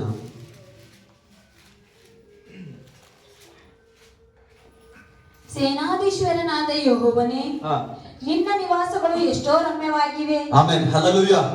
ಚೆನ್ನಾಗಿ ಅರ್ಥ ಮಾಡ್ಕೊಳ್ಬೇಕು. ಸೇನಾಧೀಶ್ವರನಾಗಿರ್ತಕ್ಕಂಥ ಯೆಹೋವನೇ, ನಿನ್ನ ನಿವಾಸಗಳು ಎಷ್ಟೋ ರಮ್ಯವಾಗಿವೆ. ಅರ್ಥ ಆಗ್ತಿದೆನಾ? ವಾಕ್ಯದಲ್ಲಿ ಚೆನ್ನಾಗಿ ಗಮನಿಸ್ರಿ. ಸೇನಾಧೀಶ್ವರನಾಗಿರ್ತಕ್ಕಂಥ ಯೆಹೋವನೇ, ನಿನ್ನ ನಿವಾಸಗಳು, ನೀನು ವಾಸ ಮಾಡುವ ಸಮಯ, ನೀನು ವಾಸ ಮಾಡುವ ಸ್ಥಳ ಅದು ಏನಾಗಿದೆ ಅಂದ್ರೆ ಅದು ಎಷ್ಟೋ ರಮ್ಯವಾಗಿದೆ. ಹಲ್ಲೆಲೂಯಾ. ನೋಡಿ, ನಾವು ಈ ರಮ್ಯ ಎನ್ನುವಂತ ಈ ಒಂದು ಪದ ಕೇಳಿದ್ದೇವೆ. ಇದು ಏನಾಗಿದೆ ಅಂದ್ರೆ, ಈ ರಮ್ಯ ಇದು ದೇವರು ವಾಸ ಮಾಡುವ ಸ್ಥಳ ಅಥವಾ ಸಮಯ ಎಂಬುದಾಗಿ ನಾವು ಗ್ರಹಿಸಿಕೊಳ್ಳುತ್ತೇವೆ. ಸೇನಾಧೀಶ್ವರನಾದ ಯೆಹೋವನೇ, ನಿನ್ನ ನಿವಾಸಗಳು, ನೀನು ವಾಸ ಮಾಡ್ತಕ್ಕಂಥ ಆ ಒಂದು ಸಮಯ, ಆ ಒಂದು ಸ್ಥಳ ಅಲ್ಲಿ ಏನಾಗಿದೆ, ರಮ್ಯವಾಗಿದೆ ಎಂಬುದಾಗಿ ವಿಶ್ವಾಸಿಗಳು ಇದನ್ನು ಕಂಡುಕೊಳ್ತಾ ಇದ್ದಾರೆ ಪ್ರಿಯರೇ. ಹಲ್ಲೆಲೂಯಾ. ಎಲ್ಲಿ ವಾಸ ಮಾಡ್ತಾ ಇದ್ದಾನೆ ಅಂತ ನೋಡ್ರಿ. ಏನಾಗಿದೆ ಆತನು ವಾಸ ಮಾಡುವ, ನಾವು ಕೊಡುವಂತ ಪ್ರಾರ್ಥನೆಗೆ ಸಮಯ 1 ತಾಸು ಅಥವಾ ಅರ್ಧ ತಾಸು, 2 ತಾಸು, 3 ತಾಸು ಏನಿದೆ ಇದೆ ನೋಡ್ರಿ, ಅದು ಎಷ್ಟೋ ರಮ್ಯವಾಗಿದೆ. ಕಾರಣ ದೇವರು ನಿನ್ನ ಜೊತೆಗೆ ಬಂದು ಆತನು ಅಲ್ಲಿ ವಾಸ ಮಾಡ್ತಾ ಇದ್ದಾನೆ ಪ್ರಿಯರೇ. ನೀನು ಒಬ್ಬನೇ ಪ್ರಾರ್ಥನೆ ಮಾಡ್ತಾ ಇಲ್ಲ, ನಿನ್ ಜೊತೆಗೆ ಯೇಸು ಇದ್ದಾರೆ ಪ್ರಿಯರೇ. ನೀನು ಪ್ರಾರ್ಥನೆ ಮಾಡಕ್ಕೆ ನೀನು ಕುತ್ಕೊಳ್ಳುವಾಗ ನಿನ್ ಜೊತೆ ಯೇಸು ಕ್ರಿಸ್ತನು ಕುತ್ಕೊಳ್ತಾರೆ. ನಿನ್ ಜೊತೆ ಕುತ್ಕೊಂಡು ಪ್ರಿಯ ದೇವರ ಮಕ್ಕಳು ಆತನು ನಿನ್ನೊಂದಿಗೆ ಸೇರಿ ಆತನು ಪ್ರಾರ್ಥನೆ ಮಾಡಲಿಕ್ಕೆ ಪ್ರಾರಂಭಿಸ್ತಾರೆ. ಹಲ್ಲೆಲೂಯಾ. ಹಾಗಾದ್ರೆ ನೋಡಿ, ಯೇಸು ಸ್ವಾಮಿ ಅಲ್ಲಿ ಬಂದಾಗ ಆ ಒಂದು ಸಮಯ ಅಥವಾ ಅರ್ಧ ತಾಸು, 1 ತಾಸು ಆ ಸಮಯ ಏನಾಗಿದೆ ಅಂದ್ರೆ ಅದು ಎಷ್ಟೋ ರಮ್ಯವಾಗಿರ್ತಕ್ಕಂಥ ಸಮಯವಾಗಿದೆ ಪ್ರಿಯ. ಆಮೇಲೆ ಹಲ್ಲೆಲೂಯಾ. ಆದ್ರೆ ವಿಶ್ವಾಸಿಗಳಾದ ಏನ್ಕೊಳ್ತಾರೆ, ಪ್ರಾರ್ಥನೆನ ಇದೇ ಮಾಡ್ಕೊಂಡು ಹೋಗ್ಬೇಕಾ ಅನ್ಕೊಳ್ತಾರೆ. ಆದ್ರೆ ಗೊತ್ತಿಲ್ಲದ ವಿಷಯ ಏನಂತಂದ್ರೆ ಅದು ರಮ್ಯವಾದ ಸಮಯ. Hallelujah, hallelujah. ಏನು ಅನಾರೋಗ್ಯದಲ್ಲಿರುವಂತವರಿಗೆ ಅದೇನಾಗಿದೆ, ಟ್ಯಾಬ್ಲೆಟ್ ಆಗಿದೆ ಪ್ರಿಯರೇ. ಆರೋಗ್ಯ ಕೊಡುವಂತ ಟ್ಯಾಬ್ಲೆಟ್ ಅಂದ್ರೆ ಶಕ್ತಿ ಕೊಡುವಂತದ್ದಾಗಿದೆ. ಬಲಹೀನರಿಗೆ ಬಲ ಕೊಡುತ್ತೆ, ಅನಾರೋಗ್ಯದಲ್ಲಿರುವ ಆರೋಗ್ಯ ಕೊಡುತ್ತೆ ಪ್ರಿಯರೇ. ಕೊರತೆದಲ್ಲಿದ್ದವರಿಗೆ ಅದು ಮತ್ತು ಕೊರತೆಯನ್ನು ನೀಗಿಸುವಂತದ್ದಾಗಿದೆ ಪ್ರಿಯರೇ. ಹಲ್ಲೆಲೂಯಾ. ನಿರಾಸೆಯಲ್ಲಿರುವವನಿಗೆ ಅದು ಆಸಕ್ತಿಯನ್ನ ಹುಟ್ಟಿಸುವಂತದ್ದಾಗಿದೆ ಪ್ರಿಯರೇ. ಹಲ್ಲೆಲೂಯಾ. ನೋಡಿ, ಸಮಯ ಈ ಪ್ರಾರ್ಥನೆ ಅಥವಾ ಯೆಹೋವನು ಒದಗಿಸುವಂತ ಬೆಟ್ಟ ಇದೇನಾಗಿದೆ ಅಂದ್ರೆ ಅದು ರಮ್ಯವಾಗಿರ್ತಕ್ಕಂಥದ್ದಾಗಿದೆ, ಅಂದವಾಗಿರ್ತಕ್ಕಂಥ, ಚಂದವಾಗಿರ್ತಕ್ಕಂಥ, ಸುಂದರವಾಗಿರ್ತಕ್ಕಂಥದ್ದಾಗಿದೆ ಪ್ರಿಯರೇ. Hallelujah, hallelujah, hallelujah. ಏನೋ ಬೇಕಾಬಿಟ್ಟಿ ಮಾಡ್ತಾ ಇಲ್ರಿ. ಇದು ಪ್ರಾರ್ಥನೆ ಅನ್ನುವಂಥದ್ದು ಏನೋ ಸುಮ್ಮನೆ ಕಾಟಾಚಾರಕ್ಕೆ ಮಾಡ್ತಾ ಇಲ್ಲ, ಏನೋ ಟೈಮ್ ಪಾಸ್ ಮಾಡ್ತಾ ಇಲ್ಲ. ಪ್ರಾರ್ಥನೆ ಟೈಮ್ ಪಾಸ್ ಸಮಯ ಇಲ್ಲ, ಟೈಮ್ ಪಾಸ್ ಉಪವಾಸ ಪ್ರಾರ್ಥನೆ ಇಲ್ಲ, ಟೈಮ್ ಪಾಸ್ ಮತ್ತೆ ಇನ್ನೊಂದು ಪ್ರಾರ್ಥನೆಗಳಿಲ್ಲ ಪ್ರಿಯರೇ. ಆ ಪ್ರಾರ್ಥನೆ ರಮ್ಯವಾಗಿದ್ದಾಗಿದೆ ಪ್ರಿಯರೇ. Hallelujah, hallelujah. ನೀನು ಕೊಡ್ತಕ್ಕಂಥ ಪ್ರಾರ್ಥನೆಗೆ ಸಮಯ ಅದು ರಮ್ಯವಾಗಿರ್ತಕ್ಕಂಥ ಸಮಯವಾಗಿದೆ. ನೀನು ಸಭೆಗೆ ಬರ್ತಾ ಇದ್ದೀಯ ಸಣ್ಣ ಅದು ರಮ್ಯವಾಗಿರ್ತಕ್ಕಂಥದ್ದಾಗಿದೆ ಪ್ರಿಯರೇ. Hallelujah, hallelujah. ಎಷ್ಟೋ ಜನ ಇದ್ರ ಬಗ್ಗೆ ಜ್ಞಾನ ಇಲ್ಲದೆ ಸಭೆಯನ್ನು ಮಿಸ್ ಮಾಡ್ಕೊಳ್ತಾ ಇದ್ದಾರೆ. ಎಷ್ಟೋ ಜನ ಇದ್ರ ಬಗ್ಗೆ ಜ್ಞಾನ ಇಲ್ಲದೆ ಉಪವಾಸ ಪ್ರಾರ್ಥನೆಗಳಿಗೆ ಅಟೆಂಡ್ ಆಗ್ತಾ ಇಲ್ಲ. ಎಷ್ಟೋ ಜನ ಇದ್ರ ಬಗ್ಗೆ ಜ್ಞಾನ ಇಲ್ಲದೆ ರಾತ್ರಿ ಪ್ರಾರ್ಥನೆಗಳಿಗೆ ಅಟೆಂಡ್ ಆಗ್ತಾ ಇಲ್ಲ ಪ್ರಿಯರೇ. ಹಲ್ಲೆಲೂಯಾ. ಹಾಗಾದ್ರೆ ಸಭೆ ಭಾನುವಾರ ಸಭೆ ಅಂದ್ರೆ ಏನ್ ಅನ್ಕೊಂಡಿದ್ಯಾ? ಉಪವಾಸ ಪ್ರಾರ್ಥನೆ ಅಂದ್ರೆ ಏನ್ ಅನ್ಕೊಂಡಿದ್ಯಾ? ರಾತ್ರಿ ಪ್ರಾರ್ಥನೆ ಅಂದ್ರೆ ಏನ್ ಅನ್ಕೊಂಡಿದ್ಯಾ? ವೈಯಕ್ತಿಕ ಪ್ರಾರ್ಥನೆ ಅಂದ್ರೆ ಏನಂತ ಅನ್ಕೊಂಡಿದ್ಯಾ? ಅದು ಯೆಹೋವನು ಒದಗಿಸುವಂತ ಬೆಟ್ಟವಾಗಿದೆ ಪ್ರಿಯರೇ. ಹಲ್ಲೆಲೂಯಾ. ಅದು ಯೆಹೋವನು ಒದಗಿಸುವಂತ ಪ್ರಾರ್ಥನೆಯ ಸಮಯವಾಗಿದೆ ಪ್ರಿಯರೇ. ಅದು ಅದಕ್ಕೆ ನೀನು ಅಟೆಂಡ್ ಆಗಿಲ್ಲ ಅಂದ್ರೆ ನೀನು ಕಳ್ಕೊಳ್ತೀಯ. ಅರ್ಥ ಆಗ್ತಿದೇನಾ? ಕಳ್ಕೊಳ್ತಾ ಇದೀಯ. ಯಾಕೆಂದ್ರೆ ನಿನ್ನ ನಿವಾಸಗಳು ಎಷ್ಟೋ ರಮ್ಯವಾಗಿ ಎಂಬುದಾಗಿ ವಾಕ್ಯವು ಹೇಳುತ್ತೆ ಪ್ರೇರೆ. ಆಮೇಲೆ ಹಲ್ಲೆಲೂಯಾ, ಹಲ್ಲೆಲೂಯಾ. ಅರ್ಥ ಆಗ್ತಿದೇನಾ? ಓಕೆ, ಕೀರ್ತನೆಗಳು 85ನೇ ಅಧ್ಯಾಯದ 1ನೇ ವಚನವನ್ನು ಓದ್ರಿ. ಯೆಹೋವನೇ, ನಿನ್ನ ದೇಶವನ್ನು ಕಟಾಕ್ಷಿಸಿದ್ದಿ, ಯಾಕೋಬರನ್ನು ಸೆರೆಯಿಂದ ಬಿಡಿಸಿ ಬರಮಾಡಿದ್ದಿ ಎಂಬುದಾಗಿ. ಹಲ್ಲೆಲೂಯಾ. ಇದೆಲ್ಲ ಯಾರಿಗಂದ್ರೆ ಪ್ರಾರ್ಥನೆ ಮಾಡುವಂತ ವ್ಯಕ್ತಿ ಸಂಬಂಧಪಟ್ಟಿದ್ದು. ಬಿಡುಗಡೆ ಎಲ್ಲ ಆಗುತ್ತೆ ಪ್ರಾರ್ಥನೆಯಲ್ಲಿ. ಬಿಡಿಸಿದ್ದು, ಸೆರೆಯಲ್ಲಿದ್ದವರು ಬಿಡಿಸಿದ್ದು ಎಲ್ಲಿ ಯಾರಿಗೆ ಇದೆಯಲ್ಲ ಅನ್ವಯವಾಗುತ್ತದೆ ಪ್ರಾರ್ಥನೆ ಮಾಡುವಂತ ವ್ಯಕ್ತಿಗಳಿಗೆ. ನೀನು ಪ್ರಾರ್ಥನೆ ಮಾಡುವಂತ ವ್ಯಕ್ತಿ ಆಗಿದ್ಯಾ, ನಿನಗಿದು ಅನ್ವಯವಾಗುತ್ತೆ. ನೀನು ಪ್ರಾರ್ಥನೆ ಮಾಡುವಂತ ವ್ಯಕ್ತಿ ಆಗಿಲ್ವಾ, ನಿನಗೆ ಸಂಬಂಧನೇ ಇಲ್ಲಿದು. ಆಮೆನ್. Hallelujah, hallelujah. ಓಕೆ, ಹಾಗಾದ್ರೆ ನಾವು ಈ ಸಮಯದಲ್ಲಿ ವಾಕ್ಯದ ಕಡೆಗೆ ಬರೋಣ. 91ನೇ ಕೀರ್ತನೆಗಳು, ಕೀರ್ತನೆ 91 1ನೇ ವಚನದಿಂದ 9ನೇ ವಚನವರೆಗೆ ಓದ್ರಿ. ಪಟ ಪಟ ಪಟ ಓದ್ರಿ. ಪರಾತ್ಪರನ ಮೊರೆಹೊಕ್ಕಿರುವವನು ಸರ್ವಶಕ್ತನ ಆಶ್ರಯದಲ್ಲಿ ಸುರಕ್ಷಿತನಾಗಿರುವನು. ಪರಾತ್ಪರನ ಮೊರೆಹೊಕ್ಕಿರ್ತಕ್ಕಂಥವನು ಸರ್ವಶಕ್ತನ ಆಶ್ರಯದಲ್ಲಿ ಸುರಕ್ಷಿತನಾಗಿ ಅವನು ಇರ್ತಾನೆ. ಏನಂದ್ರಿ? ಪರಾತ್ಪರನ ಮೊರೆಹೊಕ್ಕಿರ್ತಕ್ಕಂಥ ಮೊರೆ ಹೋಗುವಂತದಂದ್ರೆ ಏನು? ದೇವರು ಇರುವಂತ ಸ್ಥಳಕ್ಕೆ ಅಥವಾ ದೇವರು ಇರುವಂತ ಕಡೆಗೆ ಹೋಗುವಂಥದ್ದು ಪ್ರಿಯರೇ. ಮೊರೆ ಹೋಗುವಂಥದ್ದು, ದೇವರ ಬಳಿಗೆ ಹೋಗುವಂಥದ್ದು, ದೇವರನ್ನ ಆತುಕೊಳ್ಳುವಂಥದ್ದು. ಹಾಗಾದ್ರೆ ದೇವರನ್ನ ಆತುಕೊಳ್ಳದೆ, ದೇವರ ಮೇಲೆ ಭರವಸೆ ಬಿಡದೆ, ದೇವರ ಬಳಿಗೆ ಹೋಗದೆ ಬರೀ ಯೇಸು ಯೇಸು ಅನ್ಕೊಂತೋದ್ರೆ ಹೇಗೆ ನಿನಗೆ ರಕ್ಷಣೆ ಸಿಗುತ್ತೆ? ಹಾಗಾಗಿ ಪರಪ್ಪನ ಮೊರೆಹೊಕ್ಕಿರುವವನು ಸರ್ವಶಕ್ತನ ಆಶ್ರಯದಲ್ಲಿ ಸುರಕ್ಷಿತನಾಗಿರ್ತಾನೆ. ಹಾಗಾದ್ರೆ ಯಾರಿಗಂದ್ರೆ ಯಾರಿಗೆ ಸುರಕ್ಷಿತ ಅಂತ ಹೇಳಿದ್ರೆ ಯಾರು ಪ್ರಾರ್ಥನೆಗೆ ಸಮಯ ಕೊಡ್ತಾರೋ, ಯಾರು ಯೆಹೋವನು ಒದಗಿಸುವಂತ ಬೆಟ್ಟಕ್ಕೆ ಹೋಗ್ತಾರೋ ಅವರಿಗೆ ಆಶ್ರಯ. ಅವ್ರು ಮಾತ್ರನೇ ಅಲ್ಲಿ ಹೋಗ್ತಾರೆ, ಅವ್ರಿಗೆ ಮಾತ್ರ ರಕ್ಷಣೆ ಸಿಗುತ್ತೆ. ಸಭೆಗೆ ಬಂದ ಮಾತ್ರಕ್ಕೆ ಎಲ್ಲರೂ ರಕ್ಷಣೆ ಪಡ್ತಾರೆ ಅಂದ್ರೆ ಇಲ್ಲ. ಕೊನೆಯವರೆಗೆ ಯಾರು ರಕ್ಷಣೆಯಲ್ಲಿ ಇರ್ತಾರೋ ಅವ್ರು ಮಾತ್ರನೇ. ಕೊನೆಯವರೆಗೆ ತಾಳ್ಕೊಳ್ಳೋ ರಕ್ಷಣೆ ಹೊಂದುವನಂತೇಳಿ ವಾಕ್ಯ ಹೇಳುತ್ತಲ್ಲ, ಹಾಗೆ ಕೊನೆಯವರೆಗೂ ದೇವರ ಸಭೆಯಲ್ಲಿ ಇರುವವನು ಮಾತ್ರನೇ ರಕ್ಷಣೆ ಹೊಂದುವಂತದ್ದು, ಅವರಿಗೆ ಮಾತ್ರ ಆಶ್ರಯ ಇರುವಂತದ್ದಾಗಿದೆ ಪ್ರೇರೆ.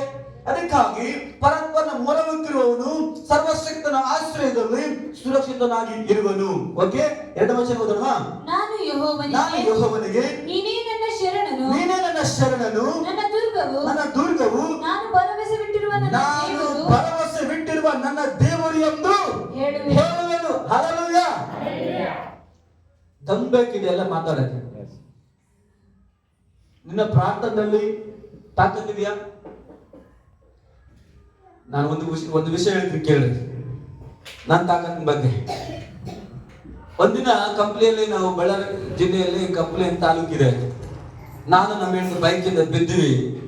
ಅಂದಿ ಅಡ್ಡ ಬಂದಿತ್ತು, ಬಿದ್ದುಬಿಟ್ವಿ. ಹೊಸ ಬೈಕ್, ಅದು ಸ್ಪ್ಲೆಂಡರ್ ಬೈಕು.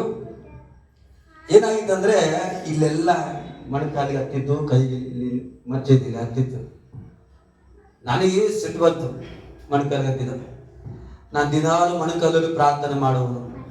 ನನಗೆ ಯಾಕೆ ಮೊಣಕಾಲಿಗೆ ಹತ್ತಬೇಕಂತ ಏನ್ ಮಾಡಿದೆ ಗೊತ್ತು? ನಾನು ಅಲ್ಲೇ ಹೋಗಿ ಹಾಸ್ಪಿಟಲ್ ಇದ್ದಾಗ ಟೀಚರ್ ಹಾಕಿ ಎಲ್ಲ ಮಾಡಿದ್ರು. ಮನೆಗೆ ಹೋಗಿ ಅರ್ಧ ತಾಸು ಮೊಣಕಾಲಲ್ಲಿ ಪ್ರಾರ್ಥನೆ ಮಾಡಿದ. ನಾನು ಮೊಣಕಾಲಲ್ಲಿ ಪ್ರಾರ್ಥನೆ ಮಾಡೋದು, ನನಗೆ ಯಾಕೆ ಮೊಣಕಾಲಿಗೆ ಹತ್ತಬೇಕಂತೇಳಿ. ಅಲ್ಲಿ ಏನಾಯ್ತು ಗೊತ್ತಾ? ಪ್ರಾರ್ಥನೆ ಮಾಡಿದ ನಂತರ ಗೊತ್ತಾಯ್ತು ಮೊಣಕಾಲಿಗೆ ಹತ್ತಿಲ್ಲ, ಎಲುಬಿಗೆ ಟಚ್ ಆಗಿಲ್ಲ, ಸೈಡ್ ಹೋಗಿದ್ದು ಇಷ್ಟೊಳಗಡೆ. ಅದು ಪ್ರಾರ್ಥನೆ ಮಾಡುವ ವ್ಯಕ್ತಿಗೆ ಇರುವಂತ ತಾಕತ್.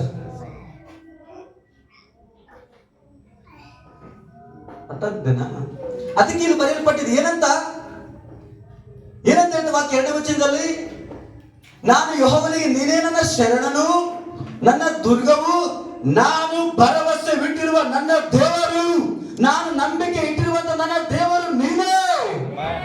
Hallelujah, hallelujah.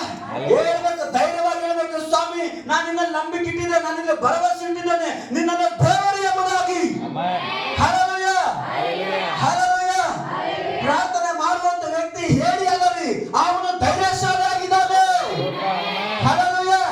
ನೀನು ಪ್ರಾರ್ಥನೆ ಮಾಡುವ ವ್ಯಕ್ತಿಯಾಗಿದ್ರೆ ನೀನು ಧೈರ್ಯಶಾಲಿ. ಪ್ರಿಯ ದೇವರ ಮಕ್ಕಳೇ, ನೀನು ಬಲಹೀನನು ಅಲ್ವೇ ಅಲ್ಲ. ಅದಕ್ಕೆ ವಾಕ್ಯ ಹೇಳುತ್ತೆ, ನಾನು ಭರವಸೆ ಬಿಟ್ಟಿರುವ ನನ್ನ ದೇವರು ಎಂದು ಹೇಳುವೆನು. ಹೇಳಕ್ಕೆ ಸಾಧ್ಯನಾ? ನಾನು ಭರವಸೆ ಇಟ್ಟು ನನ್ನ ದೇವರು. ನಾನು ಹೆಂಗೆ ಹೇಳಿದೆ, ನಾನು ಮಣಕಾದ್ರು ಪ್ರಾರ್ಥನೆ ಮಾಡುವಂತ ನನಗೆ ಯಾಕೆ ಹತ್ತಬೇಕು ಅಂತ ನಾನು ಯಾಕೆ ಹೇಳಿದೆ? ನನಗೆ ಗೊತ್ತಿಲ್ಲ ನಾನು ಏನ್ ಮಾಡ್ತಿದ್ದೀನ ಅಂತ. ನಾನು ಹೆಂಗೆ ಪ್ರಾರ್ಥನೆ, ನಾನು ಹೆಂಗ್ ಪ್ರಾರ್ಥನೆ ಮಾಡಿ ನನಗೆ ಗೊತ್ತಿದೆ. ಅದ ನಿನಗೆ ಗೊತ್ತಿರ್ಬೇಕು ನೀನು ಯಾವ ರೀತಿ ಪ್ರಾರ್ಥನೆ ಮಾಡ್ತಾ ಇದೀಯ ಎಂಬುದ. ಹಲ್ಲೆಲೂಯಾ. ದೇವರಿಗೆ ಗೊತ್ತಂತ ಬೇಕಾಗಿಲ್ರಿ, ನಿನಗೆ ಗೊತ್ತಿದ್ರು ಸಾಕು. ನೀನು ಪ್ರಾರ್ಥನೆ ಮಾಡಿದಾಗ ದೇವರಿಗೆ ಗೊತ್ತಿದ್ರು ಸಾಕು. ಬೇರೆ ಅಲ್ಲಿ ಅದ್ಭುತಗಳು ನಡೀತಾವೆ. Hallelujah, hallelujah. ಯಾರು ನೋಡ್ಬೇಕಂತ ಪ್ರಾರ್ಥನೆ ಮಾಡೋದಲ್ರಿ, ನನ್ನ ದೇವರು ನಾನು ನೋಡ್ತಾ ಇದ್ದಾನೆ ಸಾಕು. ನಾನು ಪ್ರಾರ್ಥನೆ ಮಾಡ್ತಾ ಇದ್ದೇನೆ, ಪ್ರಾರ್ಥನೆ ಮಾಡುವಂತ ವ್ಯಕ್ತಿ ಆಗಿದ್ದೇನೆ, ಭಯ ಪಡೋದು ಬೇಕಾಗಿಲ್ಲ. Hallelujah, hallelujah. ರೀಸೆಂಟ್ ಆಗಿ ಒಂದ್ 2 ವಾರ ಆಯ್ತು. ಈಗ ಮತ್ತೆ ಗಾಡಿ ಅಲ್ಲಿ ಯಾವ್ದೋ ನಾಯಿ ಇತ್ತು ಗುಲ್ಬರ್ಗ ಬರ್ತಾ ಇತ್ತು. ನಮ್ಮ ಹಳ್ಳಿಗೆ 1 ನಿಮಿಷ ಆದ್ರೂ ಮನೆಗೆ ಹೋಗ್ಬಿಡೋದು. ನಾವು ಮನೆಗೆ ಮುಡ್ತಾ ಇದ್ವಿ. ಗುಲ್ಬರ್ಗ ಬರ್ಬೇಕಾದ್ರೆ ಯಾವನು ಹೊಡೆದೋಗ್ಬಿಟ್ಟಾರ ನಾಯಿನ. ಒಂದು ಕಾಲ್ ಮೇಲೆ ಹೋಗಿ ಹಿಂದೆ ತಲೆ ಮೇಲೆ ಹೋಯ್ತು, ಜಂಪ್ ಆಯ್ತು, ಪಾಸ್ಟ್ ಮೇಲೆ ಬಿದ್ರು. ಅಲ್ಲಿ ತರ್ಜೆತ ಹೊರತಾಗಿ ಎಲ್ಲಿ ಒಂದು ಗಾಯ ಆಗಲಿಲ್ಲ. ನಿಮಗೆ ಇನ್ನೊಂದು ಶಾಕ್ ವಿಷಯ ಏನಂತ ಹೇಳ್ತೀನಿ ಅಂದ್ರೆ, ಆ ಘಟನೆ ಆಗೋದಕ್ಕಿಂತ ಮುಂಚಿತ ಒಂದು 2 ನಿಮಿಷ ಅಥವಾ 3 ನಿಮಿಷದ ಮುಂಚಿತವಾಗಿ ಲಾಸ್ಟ್ಗೆ ಎಲ್ಲ ಬಿದ್ದಿದ್ವು, ಎಲ್ಲ ನನಗೆ ಬಂದಿದ್ದಾವೆ. ದೇವ್ರು ಟ್ರೈನಿಂದ ಆಕ್ಸಿಡೆಂಟ್ ತಪ್ಪಿಸಿದ್ದು, ಬಸ್ ನಲ್ಲಿ ತಪ್ಪಿಸಿದ್ದು ಎಲ್ಲ ಬಂದಿದ್ದಾಗ ನನಗೆ ಬಂದಿದ್ವು ಅವೆಲ್ಲ. ನಾನು ಅನ್ಕೊಂತ ದೇವ್ರ ಇದೆಲ್ಲ ತಪ್ಪಿಸಿದ್ದೇನಲ್ಲಪ್ಪ ಅಂತೇಳಿ. ಮುಂದೆ ಬಂದ್ರೆ ಅಲ್ಲಿ ಬಿದ್ವಿ. ನಾವು ಬೀಳಿಲ್ಲ, ಪಾಸ್ಟ್ ಮಂದಿ ಬಿದ್ರಿ, ಆದ್ರೂ ಎಲಿಬಿಗೇನು ಆಗ್ಲಿಲ್ಲ. Hallelujah, hallelujah. ಪ್ರಾರ್ಥನೆ ಮಾಡುವಂತ ವ್ಯಕ್ತಿ ಎಲ್ಲೇ ಇದ್ರು ಹಲ್ಲೆಲೂಯಾ ಅವನು ರಕ್ಷಿಸಲ್ಪಡ್ತಾನೆ. ಹಲ್ಲೆಲೂಯಾ. ಅದಕ್ಕಾಗಿ ನೋಡ್ತೇವೆ ಪ್ರೇರೆ, ನಾನು ಯೆಹೋವನಿಗೆ ನೀನು ನನ್ನ ಶರಣನು, ನನ್ನ ದುರ್ಗವು, ನಾನು ಭರವಸೆ ಬಿಟ್ಟಿರುವ ನನ್ನ ದೇವರು ಎಂದು ಹೇಳುವೆನು. ಓಕೆ, ಮುಂದಕ್ಕೆ ಹೋದ್ರಿ. ನಿನ್ನನ್ನು ಬೇಟೆಗಾರನ ಬಲೆಯಿಂದಲೂ ಮರಣಕರ ವ್ಯಾಧಿಯಿಂದಲೂ ತಪ್ಪಿಸೋನು ಆತನೇ. Amen, hallelujah. ಎಷ್ಟು ಜನ ಹೇಳಲಿಕ್ಕೆ ಸಾಧ್ಯ? ನಿನ್ನನ್ನು ಬೇಟೆಗಾರನ ಬಲೆಯಿಂದಲೂ ಮರಣಕರ ವ್ಯಾಧಿಯಿಂದಲೂ ತಪ್ಪಿಸಲಿಕ್ಕೆ ಆತನು ಸಾಧ್ಯ ಎಂಬುದಾಗಿ. ಪ್ರಿಯ ದೇವರ ಮಕ್ಕಳು, ಎಷ್ಟು ಜನ ಹೇಳಲಿಕ್ಕೆ ಸಾಧ್ಯ? ನನ್ನನ್ನು ಬೇಟೆಗಾರನ ಬಲೆಯಿಂದಲೂ ಮರಣಕರ ವ್ಯಾಧಿಯಿಂದಲೂ ತಪ್ಪಿಸುವವನು ಆತನೇ ಎಂಬುದಾಗಿ. ಈ ಮಾತನ್ನು ಯಾರು ಹೇಳಲಿಕ್ಕೆ ಸಾಧ್ಯ? ಈ ಮಾತನ್ನು ಪ್ರಾರ್ಥನೆ ಮಾಡುವಂತ ವ್ಯಕ್ತಿ ಮಾತ್ರನೇ ಹೇಳಲಿಕ್ಕೆ ಸಾಧ್ಯ. ಪ್ರಿಯರೇ, ನನ್ನನ್ನು ಬೇಟೆಗಾರನ ಬಲೆಯಿಂದಲೂ ಮರಣಕರ ವ್ಯಾಧಿಯಿಂದಲೂ ತಪ್ಪಿಸುವವನು ಆತನೇ ಎಂಬುದಾಗಿ.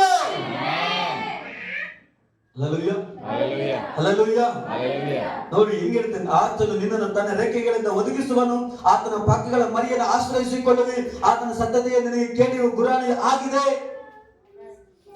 ಹಲ್ಲೆಲೂಯಾ.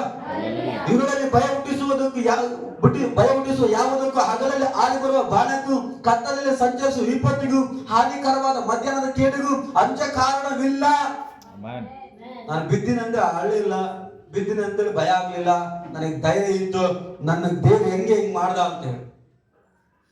ಹಲ್ಲೆಲೂಯಾ. ಅದಕ್ಕೆ ಇಲ್ಲಿ ವಾಕ್ಯ ಹೇಳುತ್ತೆ, ಕತ್ತಲಲ್ಲಿ ಸಂಚರಿಸುವ ವಿಪತ್ತಿಗೆ, ಹಾನಿಕರವಾದ ಮಧ್ಯಾಹ್ನದ ಕೇಡಿಗೂ ಅಂಜ ಕಾರಣ ಇಲ್ಲ. ಕಾರಣ, ನಿನ್ನ ಮಕ್ಕಳಲ್ಲಿ 1000 ಜನರು, ನಿನ್ನ ಬಲಗಳಲ್ಲಿ 10,000 ಜನರು ಸತ್ತು ಬಿದ್ದರು, ನಿನಗೇನು ತಟ್ಟದು? ನೀನು ಅದನ್ನು ಕಣ್ಣಾರೆ ಕಂಡು ದುಷ್ಟರಿಗೆ ಪ್ರತಿ ದಂಡನೆ ಉಂಟೆಂಬುದಕ್ಕೆ ಸಾಕ್ಷಿಯಾಗಿರುವಿಯಷ್ಟೇ. Hallelujah, hallelujah. ಒಂದ್ಸರಿ ಬೆಂಗಳೂರಿಗೆ ಹೋಗ್ತಾ ಇದೀವ್ರಿ. ಬೆಂಗಳೂರಿಗೆ ಹೋಗ್ಬೇಕಾದ್ರೆ ಬೆಳಗಾವಿ ಮುಂಜಾನೆ ಬೆನ್ಕೊಂಡ ಅನ್ನುವಂಥದ್ದು ಬರುತ್ತೆ. ಅಲ್ಲಿ ಟ್ರೈನ್ ಆಕ್ಸಿಡೆಂಟ್ ಆಯ್ತು. ಏನ್ ನಡೀತಿ ಗೊತ್ತಾ? ನಾವು ಮುಂದೆ 1-2 ಬೋಗಿ ಬಿಟ್ಟು ಕೂತ್ಕೊಂಡಿದೀವಿ. ನಾವಿರುವಂತ ಬೋಗಿಯಿಂದ ಇದೆಲ್ಲ ಸೇಫ್ ಆಗಿದೆ. ಮುಂದಿರುವಂತದ್ದು ಇಂಜಿನ್ ಇಷ್ಟು ತೆಗ್ಬಿಡಿದ, ಬಾಯಿ ಉಳಿದೋಗ್ಬಿಟ್ಟಿದೆ, ಬೆಂಕಿ ಹತ್ತಿದೆ. ಮತ್ತೆ ಮುಂದಿರ್ತಕ್ಕಂಥದ್ದು ಎಲ್ಲ ಈ ಸ್ತ್ರೀಯರ ಬೋಗಿಗಳು, ಕೆಲವೊಂದು ಬೋಗಿಗಳು ಅಪ್ಪಚ್ಚಾಗ್ಬಿಟ್ಟಿದ್ದಾವೆ. ಆದ್ರೆ ನಾವಿರುವಂತ ಬೋಗಿಗಳಿಂದ ಎಲ್ಲವೂ ಸೇಫ್ ಆಗಿದ್ದಾವೆ. Hallelujah, hallelujah.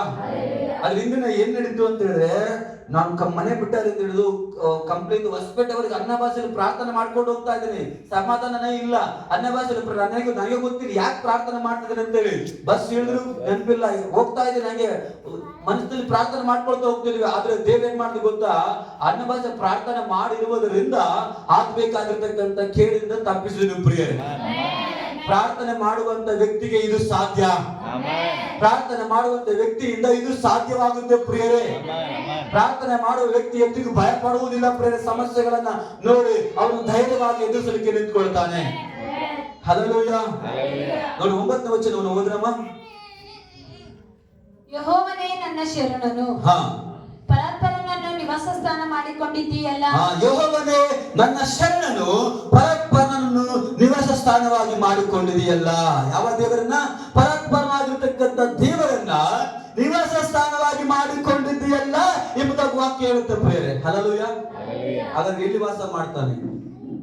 ನಿವಾಸ ಸ್ಥಾನ ಮಾಡಿಕೊಂಡಿದೆಯಲ್ಲ. ನೀನು ನಿನ್ನ ಒಳಗಡೆ ದೇವ್ರ ನಿವಾಸ ಸ್ಥಾನವಾಗಿ ಆಗಿರ್ಬೇಕಂದ್ರೆ ನೀನು ಎಂತ ವ್ಯಕ್ತಿ ಆಗಿರ್ಬೇಕು? ನೀನು ಪ್ರಾರ್ಥನೆ ಮಾಡುವಂತ ವ್ಯಕ್ತಿ ಆಗಿದ್ರೆ ಮಾತ್ರನೇ ಆತ ನಿನ್ನ ಒಳಗಡೆ ಬಂದು ವಾಸ ಮಾಡಲಿಕ್ಕೆ ಸಾಧ್ಯ. ನಿವಾಸ ಸ್ಥಾನ ಅಂದ್ರೆ ಏನು? ದೇವರು ವಾಸ ಮಾಡುವಂತ ಸ್ಥಳ, ದೇವರು ವಾಸ ಮಾಡತಕ್ಕಂಥ ಸಮಯ ಪ್ರಿಯರೇ. ಅದು ನಿನ್ನ ಹೃದಯ ಆಗಿದ್ರೆ, ಹಾಗಾದ್ರೆ ನಿನ್ನ ಹೃದಯದಲ್ಲಿ ದೇವರು ವಾಸ ಮಾಡ್ತಾ ಇದ್ದಾನಂತ ಹೇಳಿದ್ರೆ ನೀನು ಆತನ ಸಂಧಾನಕ್ಕೆ ಹೋಗಿದೀಯಾ? ಯೆಹೋವನು ಒದಗಿಸುವ ಬೆಟ್ಟದ ಪ್ರಾರ್ಥನೆಗೆ ನೀನು ಹೋಗಿದೀಯಾ? ಪ್ರಾರ್ಥನೆ ಮಾಡಿದೀಯಾ? ಪ್ರಾರ್ಥನೆಗಾಗಿ ಸಮಯ ಕೊಟ್ಟಿದೀಯಾ?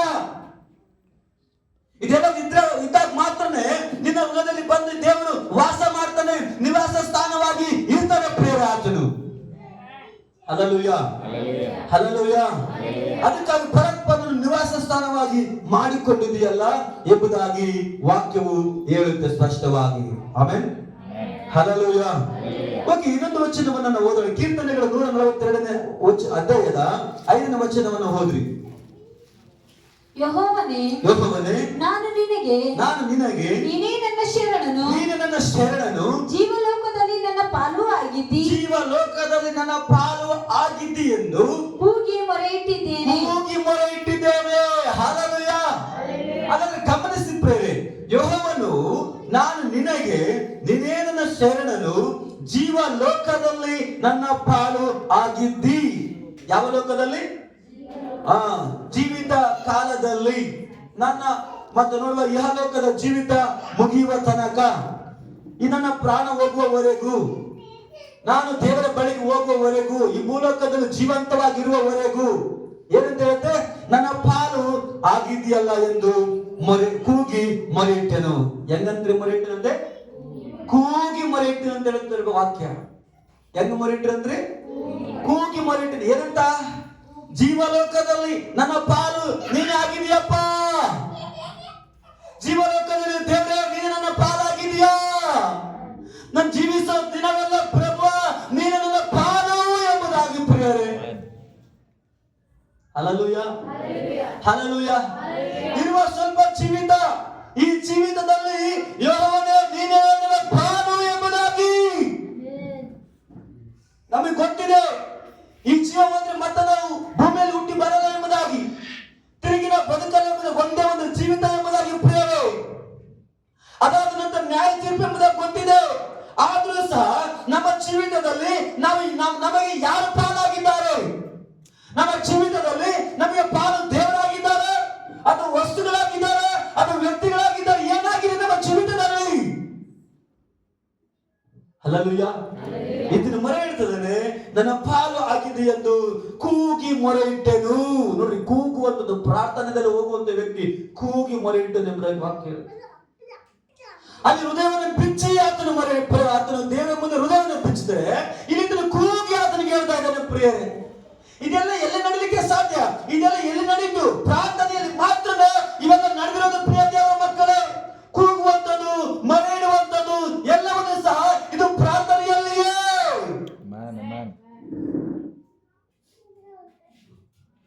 Hallelujah, hallelujah, hallelujah.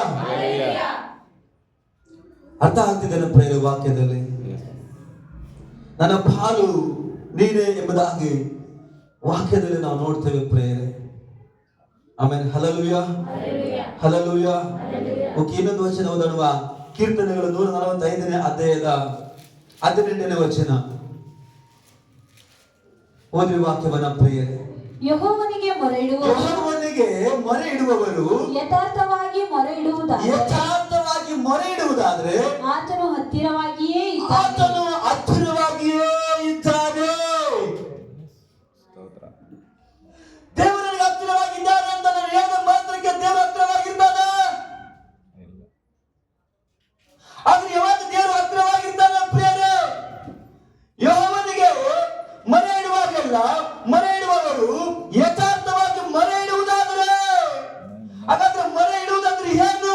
ಯೆಹೋವನು ಒದಗಿಸುವ ಬೆಟ್ಟ ಅನ್ನುವಂತ ಪ್ರಾರ್ಥನೆಗೆ ಹೋಗುವಂತದ್ದಾಗಿದೆ ಪ್ರಿಯರೇ. ನೀನು ಯಥಾರ್ಥವಾಗಿ ಮೊರೆ ಇಡ್ಬೇಕಂದ್ರೆ, ನಿನಗೆ ಕೂಗಿ ಮೊರೆ ಇಡ್ಬೇಕಂದ್ರೆ, ಹೃದಯ ಬಿಚ್ಚಿ ಮೊರೆ ಇಡ್ಬೇಕಂದ್ರೆ ಯೆಹೋವನು ಒದಗಿಸುವ ಬೆಟ್ಟ ಅನ್ನುವಂತ ಪ್ರಾರ್ಥನೆಗೆ ಸಮಯ ಕೊಡಲೇಬೇಕು. ಹಲ್ಲೆಲೂಯಾ. ನಾನು ಯೇಸುವನ್ನು ನಂಬಿದ್ದೀನಿ ಅಂತ ಮಾತ್ರಕ್ಕೆ ನನ್ನ ಜೊತೆಗೆ ಯೇಸು ಇದ್ದಾನೆ ಅಂತ ಹೇಳಿ ಆಗಲ್ಲ ಪ್ರಿಯರೇ. ಹಾಗಾದ್ರೆ ಇಲ್ಲಿ ಯಾರ ಜೊತೆಗೆ ಇರ್ತಾನೆ ದೇವರು? ಯಥಾರ್ಥವಾಗಿ ಮೊರೆ ಇಡುವುದಾದ್ರೆ ಆತನ ಹತ್ತಿರವಾಗಿಯೇ ಇದ್ದಾನೆ ಎಂಬುದಾಗಿ ವಾಕ್ಯ ಹೇಳುತ್ತೆ ಪ್ರಿಯರೇ. ಹಲ್ಲೆಲೂಯಾ. ನಾವು ಓದಿದ್ದೇವೆ, ಸೇನಾಧೀಶ್ವರನಾಗಿರ್ತಕ್ಕಂಥ ಯೆಹೋವ ದೇವರು ನಮ್ಮ ಸಂಗಡ ಇದ್ದಾನೆ ಎಂಬುದಾಗಿ. ಹಾಗಾದ್ರೆ ನಮ್ಮ ಸಂಗಡ ಇದ್ದಾನೆ ಅಂತ ಹೇಳಿದ ಮಾತ್ರಕ್ಕಲ್ಲ, ನೀನು ಮೊರೆ ಇಡ್ತಾ ಇದೀಯಾ? ಯೆಹೋವನು ಒದಗಿಸುವ ಬೆಟ್ಟಕ್ಕೆ ಹೋಗ್ತಾ ಇದೆಯಾ? ಆತನ ಹತ್ತಿರವಾಗಿ ಇದ್ದಾನ ಅಂತ ಹೇಳಿದ್ರೆ ಅದರ ಅರ್ಥ ಯಾಕೆ ಹೇಳಕ್ಕೆ ಸಾಧ್ಯ? ಯೆಹೋವನು ಒದಗಿಸುವ ಬೆಟ್ಟ ಅನ್ನುವಂತ ಪ್ರಾರ್ಥನೆಗೆ ಸಮಯ ಕೊಟ್ಟಾಗ ಮಾತ್ರವೇ ಹೇಳಲಿಕ್ಕೆ ಸಾಧ್ಯ ಪ್ರಿಯರೇ. ಹೇಗೆ ಮೊರೆ ಇಡಬೇಕು? ಯಥಾರ್ಥವಾಗಿ ಆತನಿಗೆ ಮೊರೆ ಇಡಬೇಕು. ಇದೆಲ್ಲ ಹೆಂಗಾಗುತ್ತೆ, ಅದೆಲ್ಲ ಹೆಂಗಾಗುತ್ತೆ ಅಂತ ಹೇಳಿದ್ರೆ ಯಾವ್ದು ನಡೆಯಲ್ಲ ಪ್ರಿಯರೇ. ಹಲ್ಲೆಲೂಯಾ. ನಾವು ಮನೆ ಕೇಳಿ ಪ್ರಾರ್ಥನೆ ಹೋದಾಗ ಏನಾಯ್ತು, ಒಂದು ದಿನ ಒಂದು ಹಳೆಯ ಬೈಕ್ ತೆಗೆದುಕೊಂಡು ಹೋಗಿದ್ವಿ, ಅದು ಸಹ ಬೇರೆಯದ್ದು. ನಮ್ಮ ಬಳ್ಳಾರಿಂದ ಬಂದಿದ್ವಿ ನಮ್ಮ ತಮ್ಮಂದ್ರ ಕಡೆ ಕೆಲಸದ ಮೇಲೆ. ಅವ್ರು ಬಿಟ್ಟು ಹೋಗಿದ್ರು. ಒಂದೇಟು ಕೇಳಿ ಸಾಕ್ಷಿ, ಪ್ರಾರ್ಥನೆ ಮಾಡುವಂತ ವ್ಯಕ್ತಿ ಹೆಂಗಿರ್ತಾನೆ ಅಂತೇಳಿ. ನಮ್ಮ ಹತ್ರ ಇರ್ತಕ್ಕಂಥ ಹಣ ನಮ್ಗೆ ಗೊತ್ತಿತ್ತು. ಈ ಹಣದಿಂದ ಪೆಟ್ರೋಲ್ ಮನೆ ಕೇಳಿ ಹೋಗಿ ಬರಕ್ ಆಗಲ್ಲ ಅಂತ ಹೇಳಿ ದೇವ್ರ ಪ್ರಾರ್ಥನೆ ಮಾಡ್ಕೊಂಡು ಹೋದ್ವಿ. ದೇವ್ರೆ ಅಲ್ಲಿ ಹೋದ್ರೆ ನಾವ್ ಯಾರು ಕೇಳಲ್ಲ, ಯಾರ ಮುಂದೆ ಕೈ ಚಾಚಲ್ಲ, ನೀನೇ ಕಾರ್ಯ ಮಾಡಂತ ಪ್ರಾರ್ಥನೆ ಮಾಡ್ಕೊಂಡು ಹೋಗಿದ್ವಿ ಪ್ರೇರೆ. ಹೋದ್ವಿ, ಮೀಟಿಂಗ್ ಎಲ್ಲ ಮುಗಿದ್ವಿ, ಸಾಯಂಕಾಲ ಆಗ್ತಾ ಬರ್ತಾ ಇತ್ತು. ನಾವು ಅಲ್ಲಿಂದ ಬಿಟ್ವಿ, ಏನು ಒದಗಲಿಲ್ಲ, ಬರ್ಲೇ ಇಲ್ಲ. ನಾವು ಕುಡಿಲಿಕ್ಕಾಗಿ ನೀರಿನ ಬಾಟಲ್ ತೆಗೆದುಕೊಂಡು ಹೋಗಿದ್ವಿ, 1 ಲೀಟರ್. ಹೋಗಿ ಬರ್ತಾ ಇರ್ಬೇಕಾದ್ರೆ ಇನ್ನೇನು ಹುಡುಗಿ ಎಂಟ್ರಿ ಹಾಕ್ಬೇಕು. ಏನಾಯ್ತು ಗೊತ್ತಾ, ಇನ್ನು ಹಿಂದೆನೆ ಇತ್ತು ಬೈಕು. ಸಾಯಂಕಾಲ 6:30 ಸುಮಾರು, ಎಲ್ಲ ಕತ್ಲಾಗ್ತಾ ಬರ್ತಾ ಇದೆ. ಬಂದಾಯ್ತು ಗಾಡಿ. ಅಲ್ಲಿ ಪೆಟ್ರೋಲ್ ಪಂಪನೂ ಇಲ್ಲ, ಕೈಯಾಗ ಹಣನೂ ಇಲ್ಲ. ನಾವು ನಮ್ಮ ಹೇಳ್ತಿದ್ವಿ, ಮತ್ತೆ ಒಬ್ಬನೇ ಆದ್ರೆ ಹೆಂಗೋ ದೊಡ್ಕೊಂಡು ಬರ್ಬೋದು, ಹೆಣ್ಮಕ್ಳಿದ್ದಾರೆ, ಕಷ್ಟ. ಏನ್ ಮಾಡ್ತೀವಿ ಗೊತ್ತಾ, ನೀರನ್ನು ತೆಗೆದುಕೊಂಡು ಹೇಳಿದೆ ನಮ್ಮ ಹೆಂಡತಿಗೆ, ಹಾಕ್ಬಿಡೋಣ ಅಂತ ಹೇಳಿ ತೆಗಿದೀವಿ. ಪೆಟ್ರೋಲ್ ಟ್ಯಾಂಕ್ ತೆಗಿಬಿಟ್ಟು 1/4 ಲೀಟರ್ ಅಷ್ಟು ಹಾಕಿದ್ವಿ ನೀರು. ಗಾಡಿ ಒಂದೇ ಕಿಕ್ಕಿ ಸ್ಟಾರ್ಟ್ ಆಯ್ತು ನೋಡ್ರಿ. ಯಥಾರ್ಥವಾಗಿ ಮೊರೆ ಇಡುವುದಾದ್ರೆ, ಯೆಹೋವನು ಒದಗಿಸುವ ಬೆಟ್ಟಕ್ಕೆ ಹೋಗಿರುವುದಾದ್ರೆ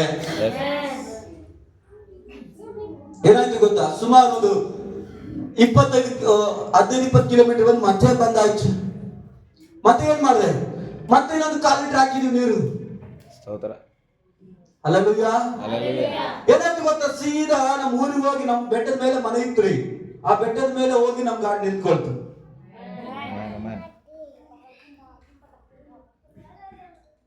ಹೇಗೆ ಸಾಧ್ಯ ಇದು?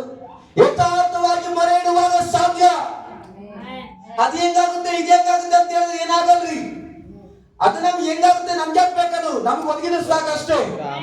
ಅದು ಹೆಂಗಾಗುತ್ತೆ ನಮ್ಗೆ ಹಾಕ್ಬೇಕು, ನಮಗಾರ ಹೋಗಿ ನಮ್ಗೆ ಮನೆ ಬಿಟ್ಟಿದ್ರೆ ಸಾಕಷ್ಟೇ. ಅದು ಪೆಟ್ರೋಲ್ ಅಥವಾ ನೀರು ನನಗಂತ ಗೊತ್ತಿಲ್ಲ, ಆದ್ರೆ ದೇವರು ತೆಗೆದುಕೊಂಡು ಮನೆಗೆ ಬಿಟ್ಟು ಅದೇ ನನಗೆ ಗೊತ್ತು ಪ್ರಿಯರೇ. ಹಲ್ಲೆಲೂಯಾ. ನೀರನ್ನು ದ್ರಾಕ್ಷಿ ರಸವಾಗಿ ಮಾಡಿದ್ರೆ ನಿಜವಾಗಿದ್ರೆ ಈ ನೀರು ಯಾಕೆ ಪೆಟ್ರೋಲ್ ಮಾರ್ಪಡಬಾರ್ದು? ನಮ್ಮ ಗಾಡಿ ಯಾಕೆ ನಡಿಬಾರ್ದು? ನಾವ್ಯಾಕೆ ತಲುಪಬೇಕಾಗಿರ್ತಕ್ಕಂಥ ಸ್ಥಳಕ್ಕೆ ತಲುಪಬಾರ್ದು?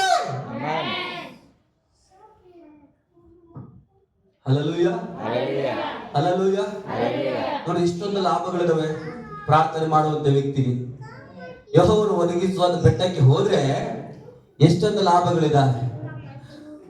ಹುಮ್ನಾಬಾದಲ್ಲಿ ಒಂದು ದುಃಖನ ಮುಂದೆ ನಿಂತ್ಕೊಂಡು ಮಾತಾಡ್ತಿದ್ರೆ ಆ ದುಃಖವನ್ನು ಕೇಳೋ ಆಶ್ಚರ್ಯ ಆಗ್ಬಿಟ್ಟಾನೆ. ಅದೆಂಗ ಸಾಧ್ಯ ರೀ, ನೀರ್ ಹಾಕಿದ್ರೆ ಹೆಂಗ್ ಓಡುತ್ತೆ ಗಾಡಿ ಅಂತಾರೆ.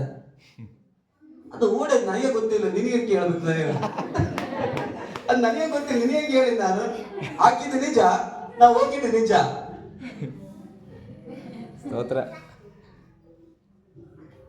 ಹಲ್ಲೆಲೂಯಾ.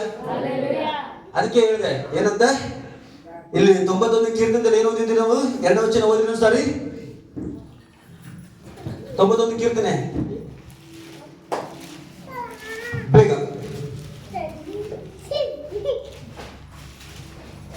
ನಾನು ಯೆಹೋವನಿಗೆ ನೀನೇ ನನ್ನ ಶರಣನು, ನನ್ನ ದುರ್ಗವು, ನಾನು ಭರವಸವಿಟ್ಟಿರುವ ನನ್ನ ದೇವರು ಎಂದು ಹೇಳುವೆನು. ಸಾಕ್ರಿ, ಇದೆ ನೋಡ್ರಿ. ನಾನು ಭರವಸವಿಟ್ಟಿರುವ ನನ್ನ ದೇವರು ನನ್ನನ್ನ ನೀರು ಹಾಕಿದ್ರು ತೆಗೆದುಕೊಂಡು ಹೋಗ್ಬಿಟ್ಟಿದ್ದಾರೆ. ದಮ್ ಬೇಕಿದೆಲ್ಲ. ಅದಕ್ಕೆ ಇಕ್ಕಟ್ಟಿನಲ್ಲಿ ವಿಶೇಷ ಸಹಾಯಕರದ್ದು ಇಕ್ಕಟ್ಟಿದ್ದದು. ಇಕ್ಕಟ್ಟಿದ್ರಿ, ಹಣ ಇದ್ದಿಲ್ಲ, ಪೆಟ್ರೋಲ್ ಪಂಪ್ ಇದ್ದಿಲ್ಲ, ತೆಗೆದುಕೊಂಡು ಹೋದ ಇಲ್ಲ ದೇವರು. ತೆಗೆದುಕೊಂಡು ಹೋದ್ರಿ. ಅದಕ್ಕಾಗಿ ನಾನು ಹೇಳೋದೇನೆಂದ್ರೆ, ಮೊರೆ ಇಡು ಯಥಾರ್ಥವಾಗಿ. ಅದೆಂಗಾಯ್ತು ಇದೆಂಗಾಯ್ತು ಅಂತ ಏನು ಕ್ವಶನ್ ಮಾಡಕ್ಕೆ ಹೋಗ್ಬೇಡ್ರಿ. ಅಬ್ರಹಾಮನು ಹಿಂಗೆಂಗಾಗುತ್ತೆ ಅದಕ್ಕೆ ಅವ್ನು ಹೋಗಿ ಎಷ್ಟೋ ವರ್ಷ ದಾಸತ್ವದಲ್ಲಿ ಬಿಟ್ಟು ನಾವು. ನಮ್ಗೆ ಯಾಕೆ ಬೇಕ್ರಿ ಅದು ಹೆಂಗಾಗುತ್ತೆ ಇದು ಹೆಂಗಾಗುತ್ತೆ? ದೇವ್ರು ಒದಗಿಸಿದ್ರೆ ಸಾಕಲ್ಲ ನಮ್ಗೆ. ಕ್ವಶನ್ ಮಾಡಕ್ಕೆ ನಾವ್ ಯಾರ ಆತನಿಗೆ? ನಾವೇನು ಆತನ ಕೊಟ್ಕೊಂಡಿದ್ದ? ನಮ್ಮನ್ನ ಆತ ಕೊಟ್ಕೊಂಡಿದ್ದಾನೆ, ರಕ್ತ ಕೊಟ್ಟ. ಸ್ತೋತ್ರ. Hallelujah, hallelujah. ದೇವ್ರ ವಾಕ್ಯದಲ್ಲಿ ನೋಡ್ತೇವೆ, ಯೆಹೋವನಿಗೆ ಮೊರೆ ಇಡುವವರು ಯಥಾರ್ಥವಾಗಿ ಮೊರೆ ಇಡುವುದಾದ್ರೆ ಆತನು ಹತ್ತಿರವಾಗಿಯೇ ಇದ್ದಾನೆ ಎಂಬುದಾಗಿ ವಾಕ್ಯ ಹೇಳುತ್ತೆ ನೋಡ್ರಿ. ಏನಂತ್ರಿ? ಹತ್ತಿರವಾಗಿದ್ದಾನಂತ್ರಿ. ಯಥಾರ್ಥವಾಗಿ ಮೊರೆ ಇಟ್ರೆ, ಯೆಹೋವನ ಬೆಟ್ಟಕ್ಕೆ ನೀನು ಹೋಗಿದ್ರೆ ಆತನು ಹತ್ತಿರವಾಗಿದ್ದಾನೆ. ಅದಕ್ಕಾಗಿನೇ ಅಬ್ರಹಾಮನೇ ಚಿಂತೆ ಮಾಡಬೇಡ, ನಿನ್ನ ಮಗನ ಕತೆ ಬಿಡು, ಅಲ್ಲಿ ಹೋಗು, ಅಲ್ಲಿದೆ ತೆಗೆದುಕೊಂಡು ಬಂದು ನನಗಾಗಿ ಬಲಿ ಕೊಡು. ಅದೆಲ್ಲ ಹೇಗೆ ನಡೀತು? ಹತ್ತಿರವಾಗಿ ಇದ್ದ, ಅದಕ್ಕಾಗಿ ನಡೀತು. ಪ್ರಿಯ, ಇನ್ನು ನಂಬಿಕೆ ಇರ್ಬೇಕು, ನನ್ನ ದೇವರು ಹತ್ತಿರವಾಗಿದ್ದಾನೆ, ಅದು ನಡೆಯುತ್ತೆ, ಆ ಕಾರ್ಯ ಹಾಗೆ ಆಗುತ್ತೆ ಅಂದಾಗ ಅದು ನಡೆಯುತ್ತೆ. ಪ್ರಿಯ, ಅಲ್ಲೂಯ್ಯ. ಅದು ಇನ್ನೊಂದು ನಿಮ್ಗೆ ಗೊತ್ತದ, ಅದು ನೀರ್ ಹಾಕಿದ ಸೀಕ್ರೆಟ್ ಏನ್ ಗೊತ್ತಾ? ನಾನು ಎಲ್ಲೋ ಒಂದು ಬುಕ್ದಲ್ಲಿ ಓದಿದ್ದೆ, ಸಾಕ್ಷಿ ನೀರ್ ಹಾಕಿ ಓಡಿಸಿದ್ರು ಅಂತೇಳಿ. ನಾನು ಮುಂಚಿನ ತೆಗೆದುಕೊಂಡು ಅದೇ, ನೀವು ಒಂದು ವೇಳೆ ದೇವ್ರು ಕೊಟ್ಟಿಲ್ಲ ಅಂದ್ರೆ ಹಣ, ಈ ನೀರ್ ಹಾಕಿ ಓಡಿಸೋಣ ಅಂತೇಳಿ. ಗೊತ್ತಾ ನಿಮ್ಗೆ? ಅದು ಅವಾಗೆ ಬಂದಿದ್ದ ಆಲೋಚನೆ ಅಲ್ಲ, ಮನೆಯಿಂದನೇ ನನಗೆ ಆಲೋಚನೆ ಬಂದಿತ್ತು. ದೇವ್ರೇ, ನಾನು ಯಾರದ್ದು ಕೇಳಲ್ಲ ಅಂತ ಯಾಕೆ ಕೇಳಿದೆ? ಇಲ್ಲಿ ನೀರಿದಾವ ಕೈಯಾಗ, ಅದಕ್ಕೆ ಹೇಳಿದ್ದು. ಹಣ ಇಲ್ಲಂದ್ರೆ ನೀರಿದೆ, ಅದಕ್ಕೆ ನಾನು ಹೇಳಿದ ದೇವ್ರೆ ಅಲ್ಲಿ ಯಾರನ್ನು ಕೇಳಲ್ಲ. ಯಾಕೆ? ನನಗೆ ಬೇಕು, ಇದ್ರಲ್ಲಿ ಅಬ್ದುದ್ದು ಹೆಂಗ ಆಗುತ್ತೆ ಅಂತೇಳಿ ನಾನು ನೋಡ್ಬೇಕು. ಅದಕ್ಕಾಗಿನೇ ನಾನೊಂದು ಬುಕ್ದಲ್ಲಿ ಸಾಕ್ಷಿ ಓದ್ತಾ ಇದ್ದೀನಿ ಪ್ರಿಯರೇ. ಇದೇ ತರ ಓದ್ತಾ ಇದ್ದೀನಿ. ಇದೇ ತರ ಓದಿದಾಗ ಎಷ್ಟೋ ಆ ತರ ನನ್ನ ಜೀವಿತದಲ್ಲಿ ನಡೆದಿರಲ್ಲ ಕೂಡ. ಹಲ್ಲೆಲೂಯಾ. ಹಾಗಾಗಿ ಓದಿ ಇದು ನನ್ನ ಜೀವಿತದಲ್ಲಿ ಆಗ್ಬೇಕಂತ ನನಗೆ ಹಠ ದೇವರಲ್ಲಿ. ಆಗ್ಬೇಕಂದ್ರೆ ಆಗ್ಬೇಕು, ಅದಾಯ್ತು. ಇದು ಹೇಗೆ ಯಾರಿಗೆ ಸಾಧ್ಯ? ಯೆಹೋವನ ಬೆಟ್ಟಕ್ಕೆ ಹೋಗುವವರಿಗೆ, ಪ್ರಾರ್ಥನೆ ಅನ್ನುವಂತ ಯೆಹೋವನ ಬೆಟ್ಟಕ್ಕೆ ಹೋಗುವವರಿಗೆ ಇದು ಸಾಧ್ಯ ರೀ. ಸುಮ್ಮನೆ ಇರಬಾರ್ದು. ಎಲ್ ಶಡೈ ಗ್ಲೋರಿ ಚರ್ಚ್ ಅಂತೇಳಿ ನಾವು ಸುಮ್ಮನೆ ಬಲ ಏನ್ರಾದ್ರೆ ಏನ್ ವ್ಯತ್ಯಾಸ ಇರ್ಬೇಕ್ರಿ. ಒಳಗಡೆ ಇರ್ತಕ್ಕಂಥ ಜನಕ್ಕಿಂತ ನಾವು ವ್ಯತ್ಯಾಸ ಇರ್ಬೇಕು. ನಮಗ್ ಹೊರಗಡೆ ಇರ್ತಕ್ಕಂಥ ಜನಗಳಿಗೆ ಏನು ಮತ್ತೆ ಅದು ವ್ಯತ್ಯಾಸ ಇರ್ಬೇಕು ನಮಗೆ. ನಾನು ಕ್ರಿಸ್ತನ ಕಂಡುಕೊಂಡಲ್ಲಿದ್ದಂಗೆ ಇದೆ ನನಗೆ ಆಸೆ. ನಾನು ವ್ಯತ್ಯಾಸ ಇರ್ಬೇಕು ಎಲ್ಲರಿಗಿಂತ. ಇನ್ನೊಬ್ರು ಹೆಂಗಿದ್ದಾರೆ ನನ್ಗೆ ಗೊತ್ತಿಲ್ಲ, ಅದು ನಾನು ಮಾತ್ರ ವ್ಯತ್ಯಾಸವಾಗಿರ್ಬೇಕಂತೆ. ಹಲ್ಲೆಲೂಯಾ. ಸುಮ್ಮನೆ ಎಲ್ ಸೈಡ್ ಗ್ಲೋರಿ ಚರ್ಚ್ ಅಂತ ಹಾಕೊಂಡ್ಬಿಟ್ಟು ನೀನು ಅದಕ್ಕೆ ವಿರುದ್ಧವಾಗಿ ನಡ್ಕೊಂಡ್ರೆ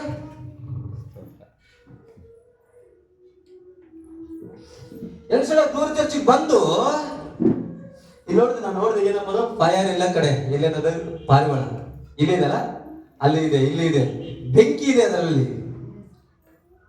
ಮತ್ತೆ ಬೆಂಕಿ ಕಾರ್ಯ ಆಗ್ಬೇಕಲ್ಲ.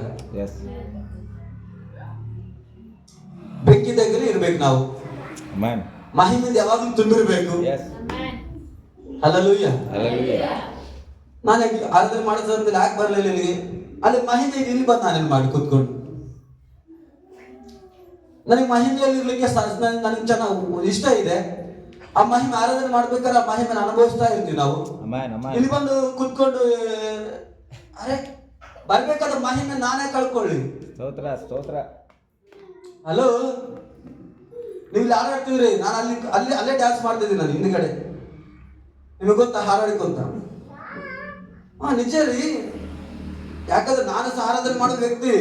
ಅದ್ರ ಸುಂದರ ಒಳಗಡೆ ಬೆಂಕಿ ಹತ್ತಾ ಇರ್ತದೆ, ಸ್ತೋತ್ರ. ದೂರಿದ್ರೆ ಸಹ ಹತ್ತಾ ಇರ್ತದೆ.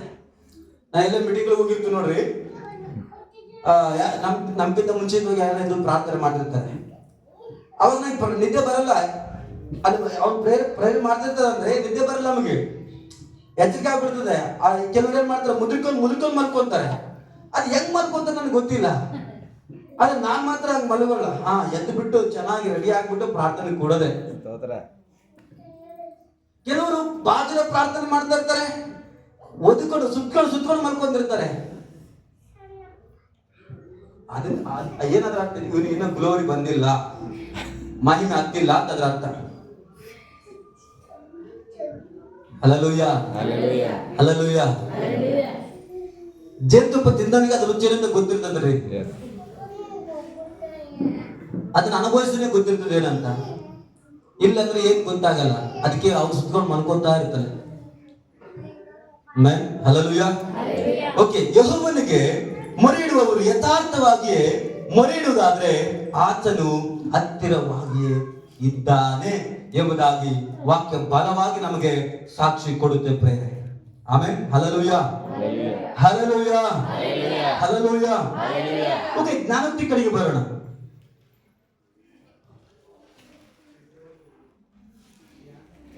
ಜ್ಞಾನೋಕ್ತಿಗಳು 18ನೇ ಅಧ್ಯಾಯದ 10ನೇ ವಚನ ಓದ್ರಿ. ಯೆಹೋವನ ನಾಮವು ಬಲವಾದ ಬುರುಜು. ಶಿಷ್ಟನು ಅದರೊಳಕ್ಕೆ ಓಡಿ ಹೋಗಿ ಭದ್ರವಾಗಿರ್ತಾನೆ ನೋಡ್ರಿ. Amen. ಹಾಗಾದ್ರೆ ಯೆಹೋವನ ಬೆಟ್ಟಕ್ಕೆ ಯಾರು ಹೋಗ್ಲಿಕ್ಕೆ ಸಾಧ್ಯ? ಈ ಪ್ರಾರ್ಥನೆ ಯಾರು ಮಾಡ್ಲಿಕ್ಕೆ ಸಾಧ್ಯ ಅಂದ್ರೆ ಎಲ್ಲರಿಗೂ ಮಾಡ್ಲಿಕ್ಕೆ ಸಾಧ್ಯ ಆಗಲ್ರಿ. ಪ್ರಾರ್ಥನೆ ಶಿಷ್ಟನು ಮಾತ್ರನೇ ಮಾಡ್ಲಿಕ್ಕೆ ಸಾಧ್ಯ ಈ ಪ್ರಾರ್ಥನೆಯನ್ನ. ಯೇಸು ಕ್ರಿಸ್ತನ ರಕ್ತದಿಂದ ತೊಳೆಯಲ್ಪಟ್ಟು ಶುದ್ಧೀಕರಿಸಲ್ಪಟ್ಟು ನಂಬಿಕೆಯಲ್ಲಿ ಬೆಳೆದಿರ್ತಕ್ಕಂಥ ವ್ಯಕ್ತಿನೇ ಆ ಯೆಹೋವನ ಬೆಟ್ಟಕ್ಕೆ ಹೋಗ್ಲಿಕ್ಕೆ ಸಾಧ್ಯ. ಅಬ್ರಹಾಮನು ಸುಮ್ಮನೆ ಹೋದನ, ನಂಬಿಕೆ ಇಲ್ಲಾರ್ದಂತೆ. ಅವನ ನಂಬಿಕೆ ಇದ್ದವನಾಗಿದ್ದನು, ಅವನು ಶಿಷ್ಟನಾಗಿದ್ದನು ಪ್ರೇರೆ. ಅದಕ್ಕಾಗಿ ದೇವರ ಸ್ವರವನ್ನು ಕೇಳಿಸ್ಕೊಂಡು ಅವನ ಹೃದಯ ಸುಮ್ಮನೆ ಇರಲಿಲ್ಲ ಪ್ರೇರೆ. ಅವನಿಗೆ ಆ ಬೆಟ್ಟಕ್ಕೆ ನಡೆಸಿದ್ದು ಪ್ರಿಯ ದೇವರ ಮಕ್ಕಳೇ. ಆಮೇಲೆ ಹಲ್ಲೆಲೂಯಾ. ಸಭೆಗೆ ಬಂದು ಯೇಸು ಕ್ರಿಸ್ತನ ರಕ್ತದಿಂದ ಅವರು ಶುದ್ಧೀಕರಿಸಲ್ಪಟ್ಟು ಯಾರು ನೀತಿವಂತರಾಗಿ ವಾಕ್ಯವನ್ನು ಕೇಳಿ ಶುದ್ಧನಾಗಿರ್ತಾರೋ, ಶಿಷ್ಟನಾಗಿರ್ತಾರೋ ಪ್ರಿಯ ದೇವರ ಮಕ್ಕಳೇ, ಅವರು ಮಾತ್ರ ಅದರೊಳಕ್ಕೆ ಓಡಿ ಹೋಗಿ ಭದ್ರವಾಗಿರುವನು ಎಂಬುದಾಗಿ ವಾಕ್ಯ ಹೇಳುತ್ತೆ. ಹಲ್ಲೆಲೂಯಾ. ಯಾರು ಶಿಷ್ಟನಾಗಿರ್ತಾರೋ ಅವರು ಮಾತ್ರ ಯೆಹೋವನು ಒದಗಿಸುವ ಬೆಟ್ಟ ಅನ್ನುವಂತ ಪ್ರಾರ್ಥನೆಯ ಒಳಗಡೆ ಹೋಗಿ ಭದ್ರವಾಗಿರ್ಲಿಕ್ಕೆ ಸಾಧ್ಯ. ಹಲ್ಲೆಲೂಯಾ. ಹಾಗಾದ್ರೆ ಭದ್ರವಾಗಿ ಎಲ್ಲಿ ಭದ್ರತೆ ಇದೆ? ಯೆಹೋವನು ಒದಗಿಸುವಂತ ಬೆಟ್ಟದಲ್ಲಿ ಪ್ರಾರ್ಥನೆಯಲ್ಲಿ ಅಲ್ಲಿ ಭದ್ರತೆ ಇದೆ ಪ್ರಿಯರೇ. ಹಲ್ಲೆಲೂಯಾ. ಪ್ರಾರ್ಥನೆ ಮಾಡದೆ ಇರುವಂತ ವ್ಯಕ್ತಿಯ ಜೀವಿತದಲ್ಲಿ ಭದ್ರತೆ ಕಾಣಲ್ರಿ. ಪ್ರಾರ್ಥನೆ ಮಾಡುವಂತ ವ್ಯಕ್ತಿಯ ಜೀವಿತದಲ್ಲಿ ಭದ್ರತೆ ಕಾಣಲಿಕ್ಕೆ ಸಾಧ್ಯ. ಹಾಗಾದ್ರೆ ಬಲವಾದ ಬುರುಜು ಅಂದ್ರೆ ಏನು? ಬಲವಾದ ಬುರುಜು ಅಂದ್ರೆ ಪ್ರಾರ್ಥನೆ ಯೆಹೋವನು ಒದಗಿಸುವ ಬೆಟ್ಟ, ಅಥವಾ ಯೆಹೋವನು ವಾಸ ಮಾಡ್ತಕ್ಕಂಥ ಸಮಯ, ಯೆಹೋವನು ವಾಸ ಮಾಡ್ತಕ್ಕಂಥ ಸ್ಥಳವಾಗಿದೆ. ಹಲ್ಲೆಲೂಯಾ. ಹಲ್ಲೆಲೂಯಾ. ನೀನು ಸುರಕ್ಷಿತವಾಗಿರ್ಬೇಕಂದ್ರೆ ಹೋಗು ಯೆಹೋವನ ಬೆಟ್ಟ ಅನ್ನುವಂತ ಪ್ರಾರ್ಥನೆ ಒಳಗಡೆ. ಯಾರು ಆ ಪ್ರಾರ್ಥನೆ ಒಳಗಡೆ ಹೋಗ್ತಾರೋ, ಆ ಮಹಿಮೆಯನ್ನು ಅನುಭವಿಸ್ತಾರೋ, ಆ ಮಹಿಮೆಯ ಒಳಗಡೆ ಜೀವಿಸ್ತಾರೋ ಅವರು ಮಾತ್ರ ಭದ್ರವಾಗಿ ಇರಲಿಕ್ಕೆ ಸಾಧ್ಯ ಪ್ರಿಯರೇ. ಹಲ್ಲೆಲೂಯಾ. ಹಲ್ಲೆಲೂಯಾ. ಯೆಹೋವನ ನಾಮ ಏನಾಗಿದೆ? ಬಲವಾದ ಬುರುಜಾಗಿದೆ ಪ್ರಿಯರೇ. ಈ ಲೋಕದಲ್ಲಿ ಮಾಟ ಮಂತ್ರ ಅನ್ನುವುದಾಗಿ ದೆವ್ವಗಳಂತ ಕರ್ತೇವೆ, ಸಾಲ ಅಂತ ಕರ್ತೇವೆ, ಏನೆಲ್ಲ ದುಷ್ಟಶಕ್ತಿಗಳಿದ್ದಾವೆ, ಅದೆಲ್ಲದಕ್ಕಿಂತ ಬಲ ಯೆಹೋವನ ಬಲವಾದ ಬುರುಜಾಗಿದ್ದಾನೆ ಪ್ರಿಯರೇ. ಅದಕ್ಕಾಗಿ ಲೋಕದಲ್ಲಿರ್ತಕ್ಕಂಥ ಯಾವುದಕ್ಕೂ ಸಹ ಭಯ ಪಡೋದು ಬೇಡ.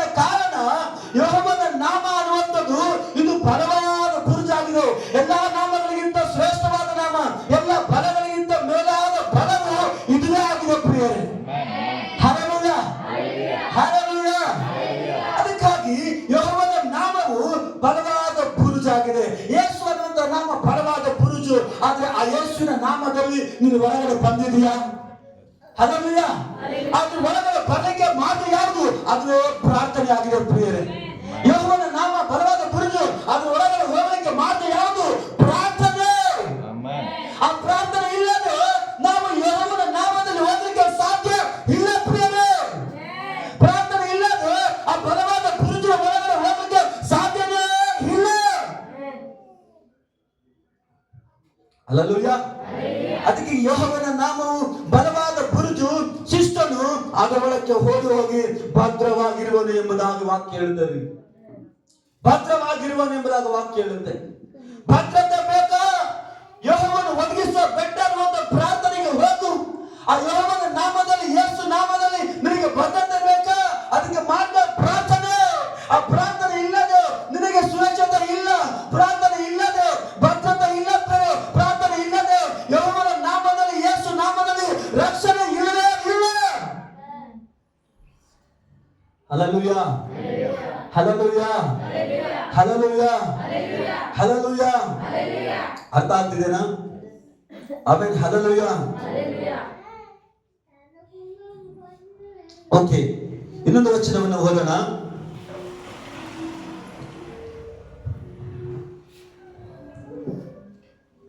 ಸ್ತೋತ್ರ, ಹಲ್ಲೆಲೂಯಾ. ರಿಕಮನಗಡರ ಬೋಧನ ಲಾಸ್ಟ್ ವಚನ ಓದಿ ಮುಗಿಸೋಣ. ಇಬ್ರಿಯ 6:15 ಪ್ರಿಯರೇ.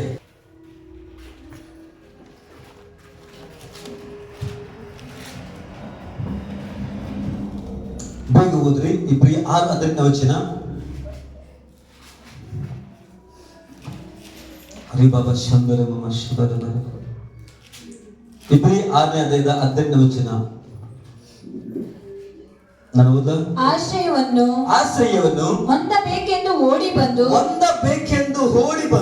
ನಮ್ಮ ಮುಂದೆ ಇಟ್ಟಿರುವ ನಿರೀಕ್ಷೆಯನ್ನು ಹಿಡಿದುಕೊಂಡವರಾದ. ನೋಡಿ, ಯಾವ ನಿರೀಕ್ಷೆ? ನಮ್ಮ ಮುಂದೆ ನಿರೀಕ್ಷೆಯನ್ನ ಇಟ್ಟಿರ್ತಕ್ಕಂಥ ನಿರೀಕ್ಷೆಯನ್ನ ಹಿಡಿದುಕೊಂಡವರಾದ ನಮಗೆ ಎರಡು ನಿಶ್ಚಲವಾದ ಆಧಾರಗಳು ಇರುವ ಕಾರಣ ಬಲವಾದ ಧೈರ್ಯ ಉಂಟಾಯಿತು. ಹಲ್ಲೆಲೂಯಾ. ಏನುಂಟಾಗಿದ್ರಿ? ಬಲವಾದ ಧೈರ್ಯ. ಏನು ಕಾರಣ? ಏನು? ನಿರೀಕ್ಷೆ ಇದೆ ನಮಗೆ. ದೇವರ ಮಕ್ಕಳಾದ ನಮಗೆ ನಿರೀಕ್ಷೆ ಇದೆ. ಪ್ರಾರ್ಥನೆಯಿಂದ ನಿರೀಕ್ಷೆ ಇದೆ ಪ್ರಿಯ ದೇವರ ಮಕ್ಕಳೇ. ಪ್ರಾರ್ಥನೆ ಮಾಡುವ ವ್ಯಕ್ತಿಗೆ ನಿರೀಕ್ಷೆ ಇದೆ, ವಾಗ್ದಾನಗಳು ಇದಾವೆ ಪ್ರೇರೆ. ಹಲ್ಲೆಲೂಯಾ. ಹಾಗಾಗಿ ನಾವು ಏನ್ ಮಾಡೋಣ? ಯೆಹೋವನು ಒದಗಿಸುವ ಮೂಲ ಯಾವುದಂದ್ರೆ ಅದು ಪ್ರಾರ್ಥನೆ ಆಗಿದೆ ಪ್ರೇರೆ. ಹಲ್ಲೆಲೂಯಾ. ಈ ಪ್ರಾರ್ಥನೆಯೇ ಆಶ್ರಯ ದುರ್ಗವಾಗಿದೆ. ಯಾವ ವ್ಯಕ್ತಿ ಪ್ರಾರ್ಥನೆ ಮಾಡ್ತಾನೋ ಅವನಿಗೆ ಆಶ್ರಯವೂ ಇರುತ್ತೆ, ದುರ್ಗವೂ ಸಹ ಅವನ ಮೇಲೆ ಇರುತ್ತೆ ಪ್ರೇರೆ. ಹಲ್ಲೆಲೂಯಾ. ನಾವು ಎದ್ದು ನಿಂತ್ಕೊಳ್ಳಿ, ಸಮಯದಲ್ಲಿ ಎದ್ದು ನಿಂತ್ಕೊಂಡು ಪ್ರಾರ್ಥನೆ ಮಾಡೋಣ ಸ್ವಲ್ಪ. ಸ್ತೋತ್ರ, ಹಲ್ಲೆಲೂಯಾ. ಶಬರ ಬರ. ಅಪ್ಪ ನಿಮಗೆ ಸ್ತೋತ್ರ ಕರ್ತನೆ, ವಂದನೆಗಳು ಕರ್ತನೆ ಸಪ.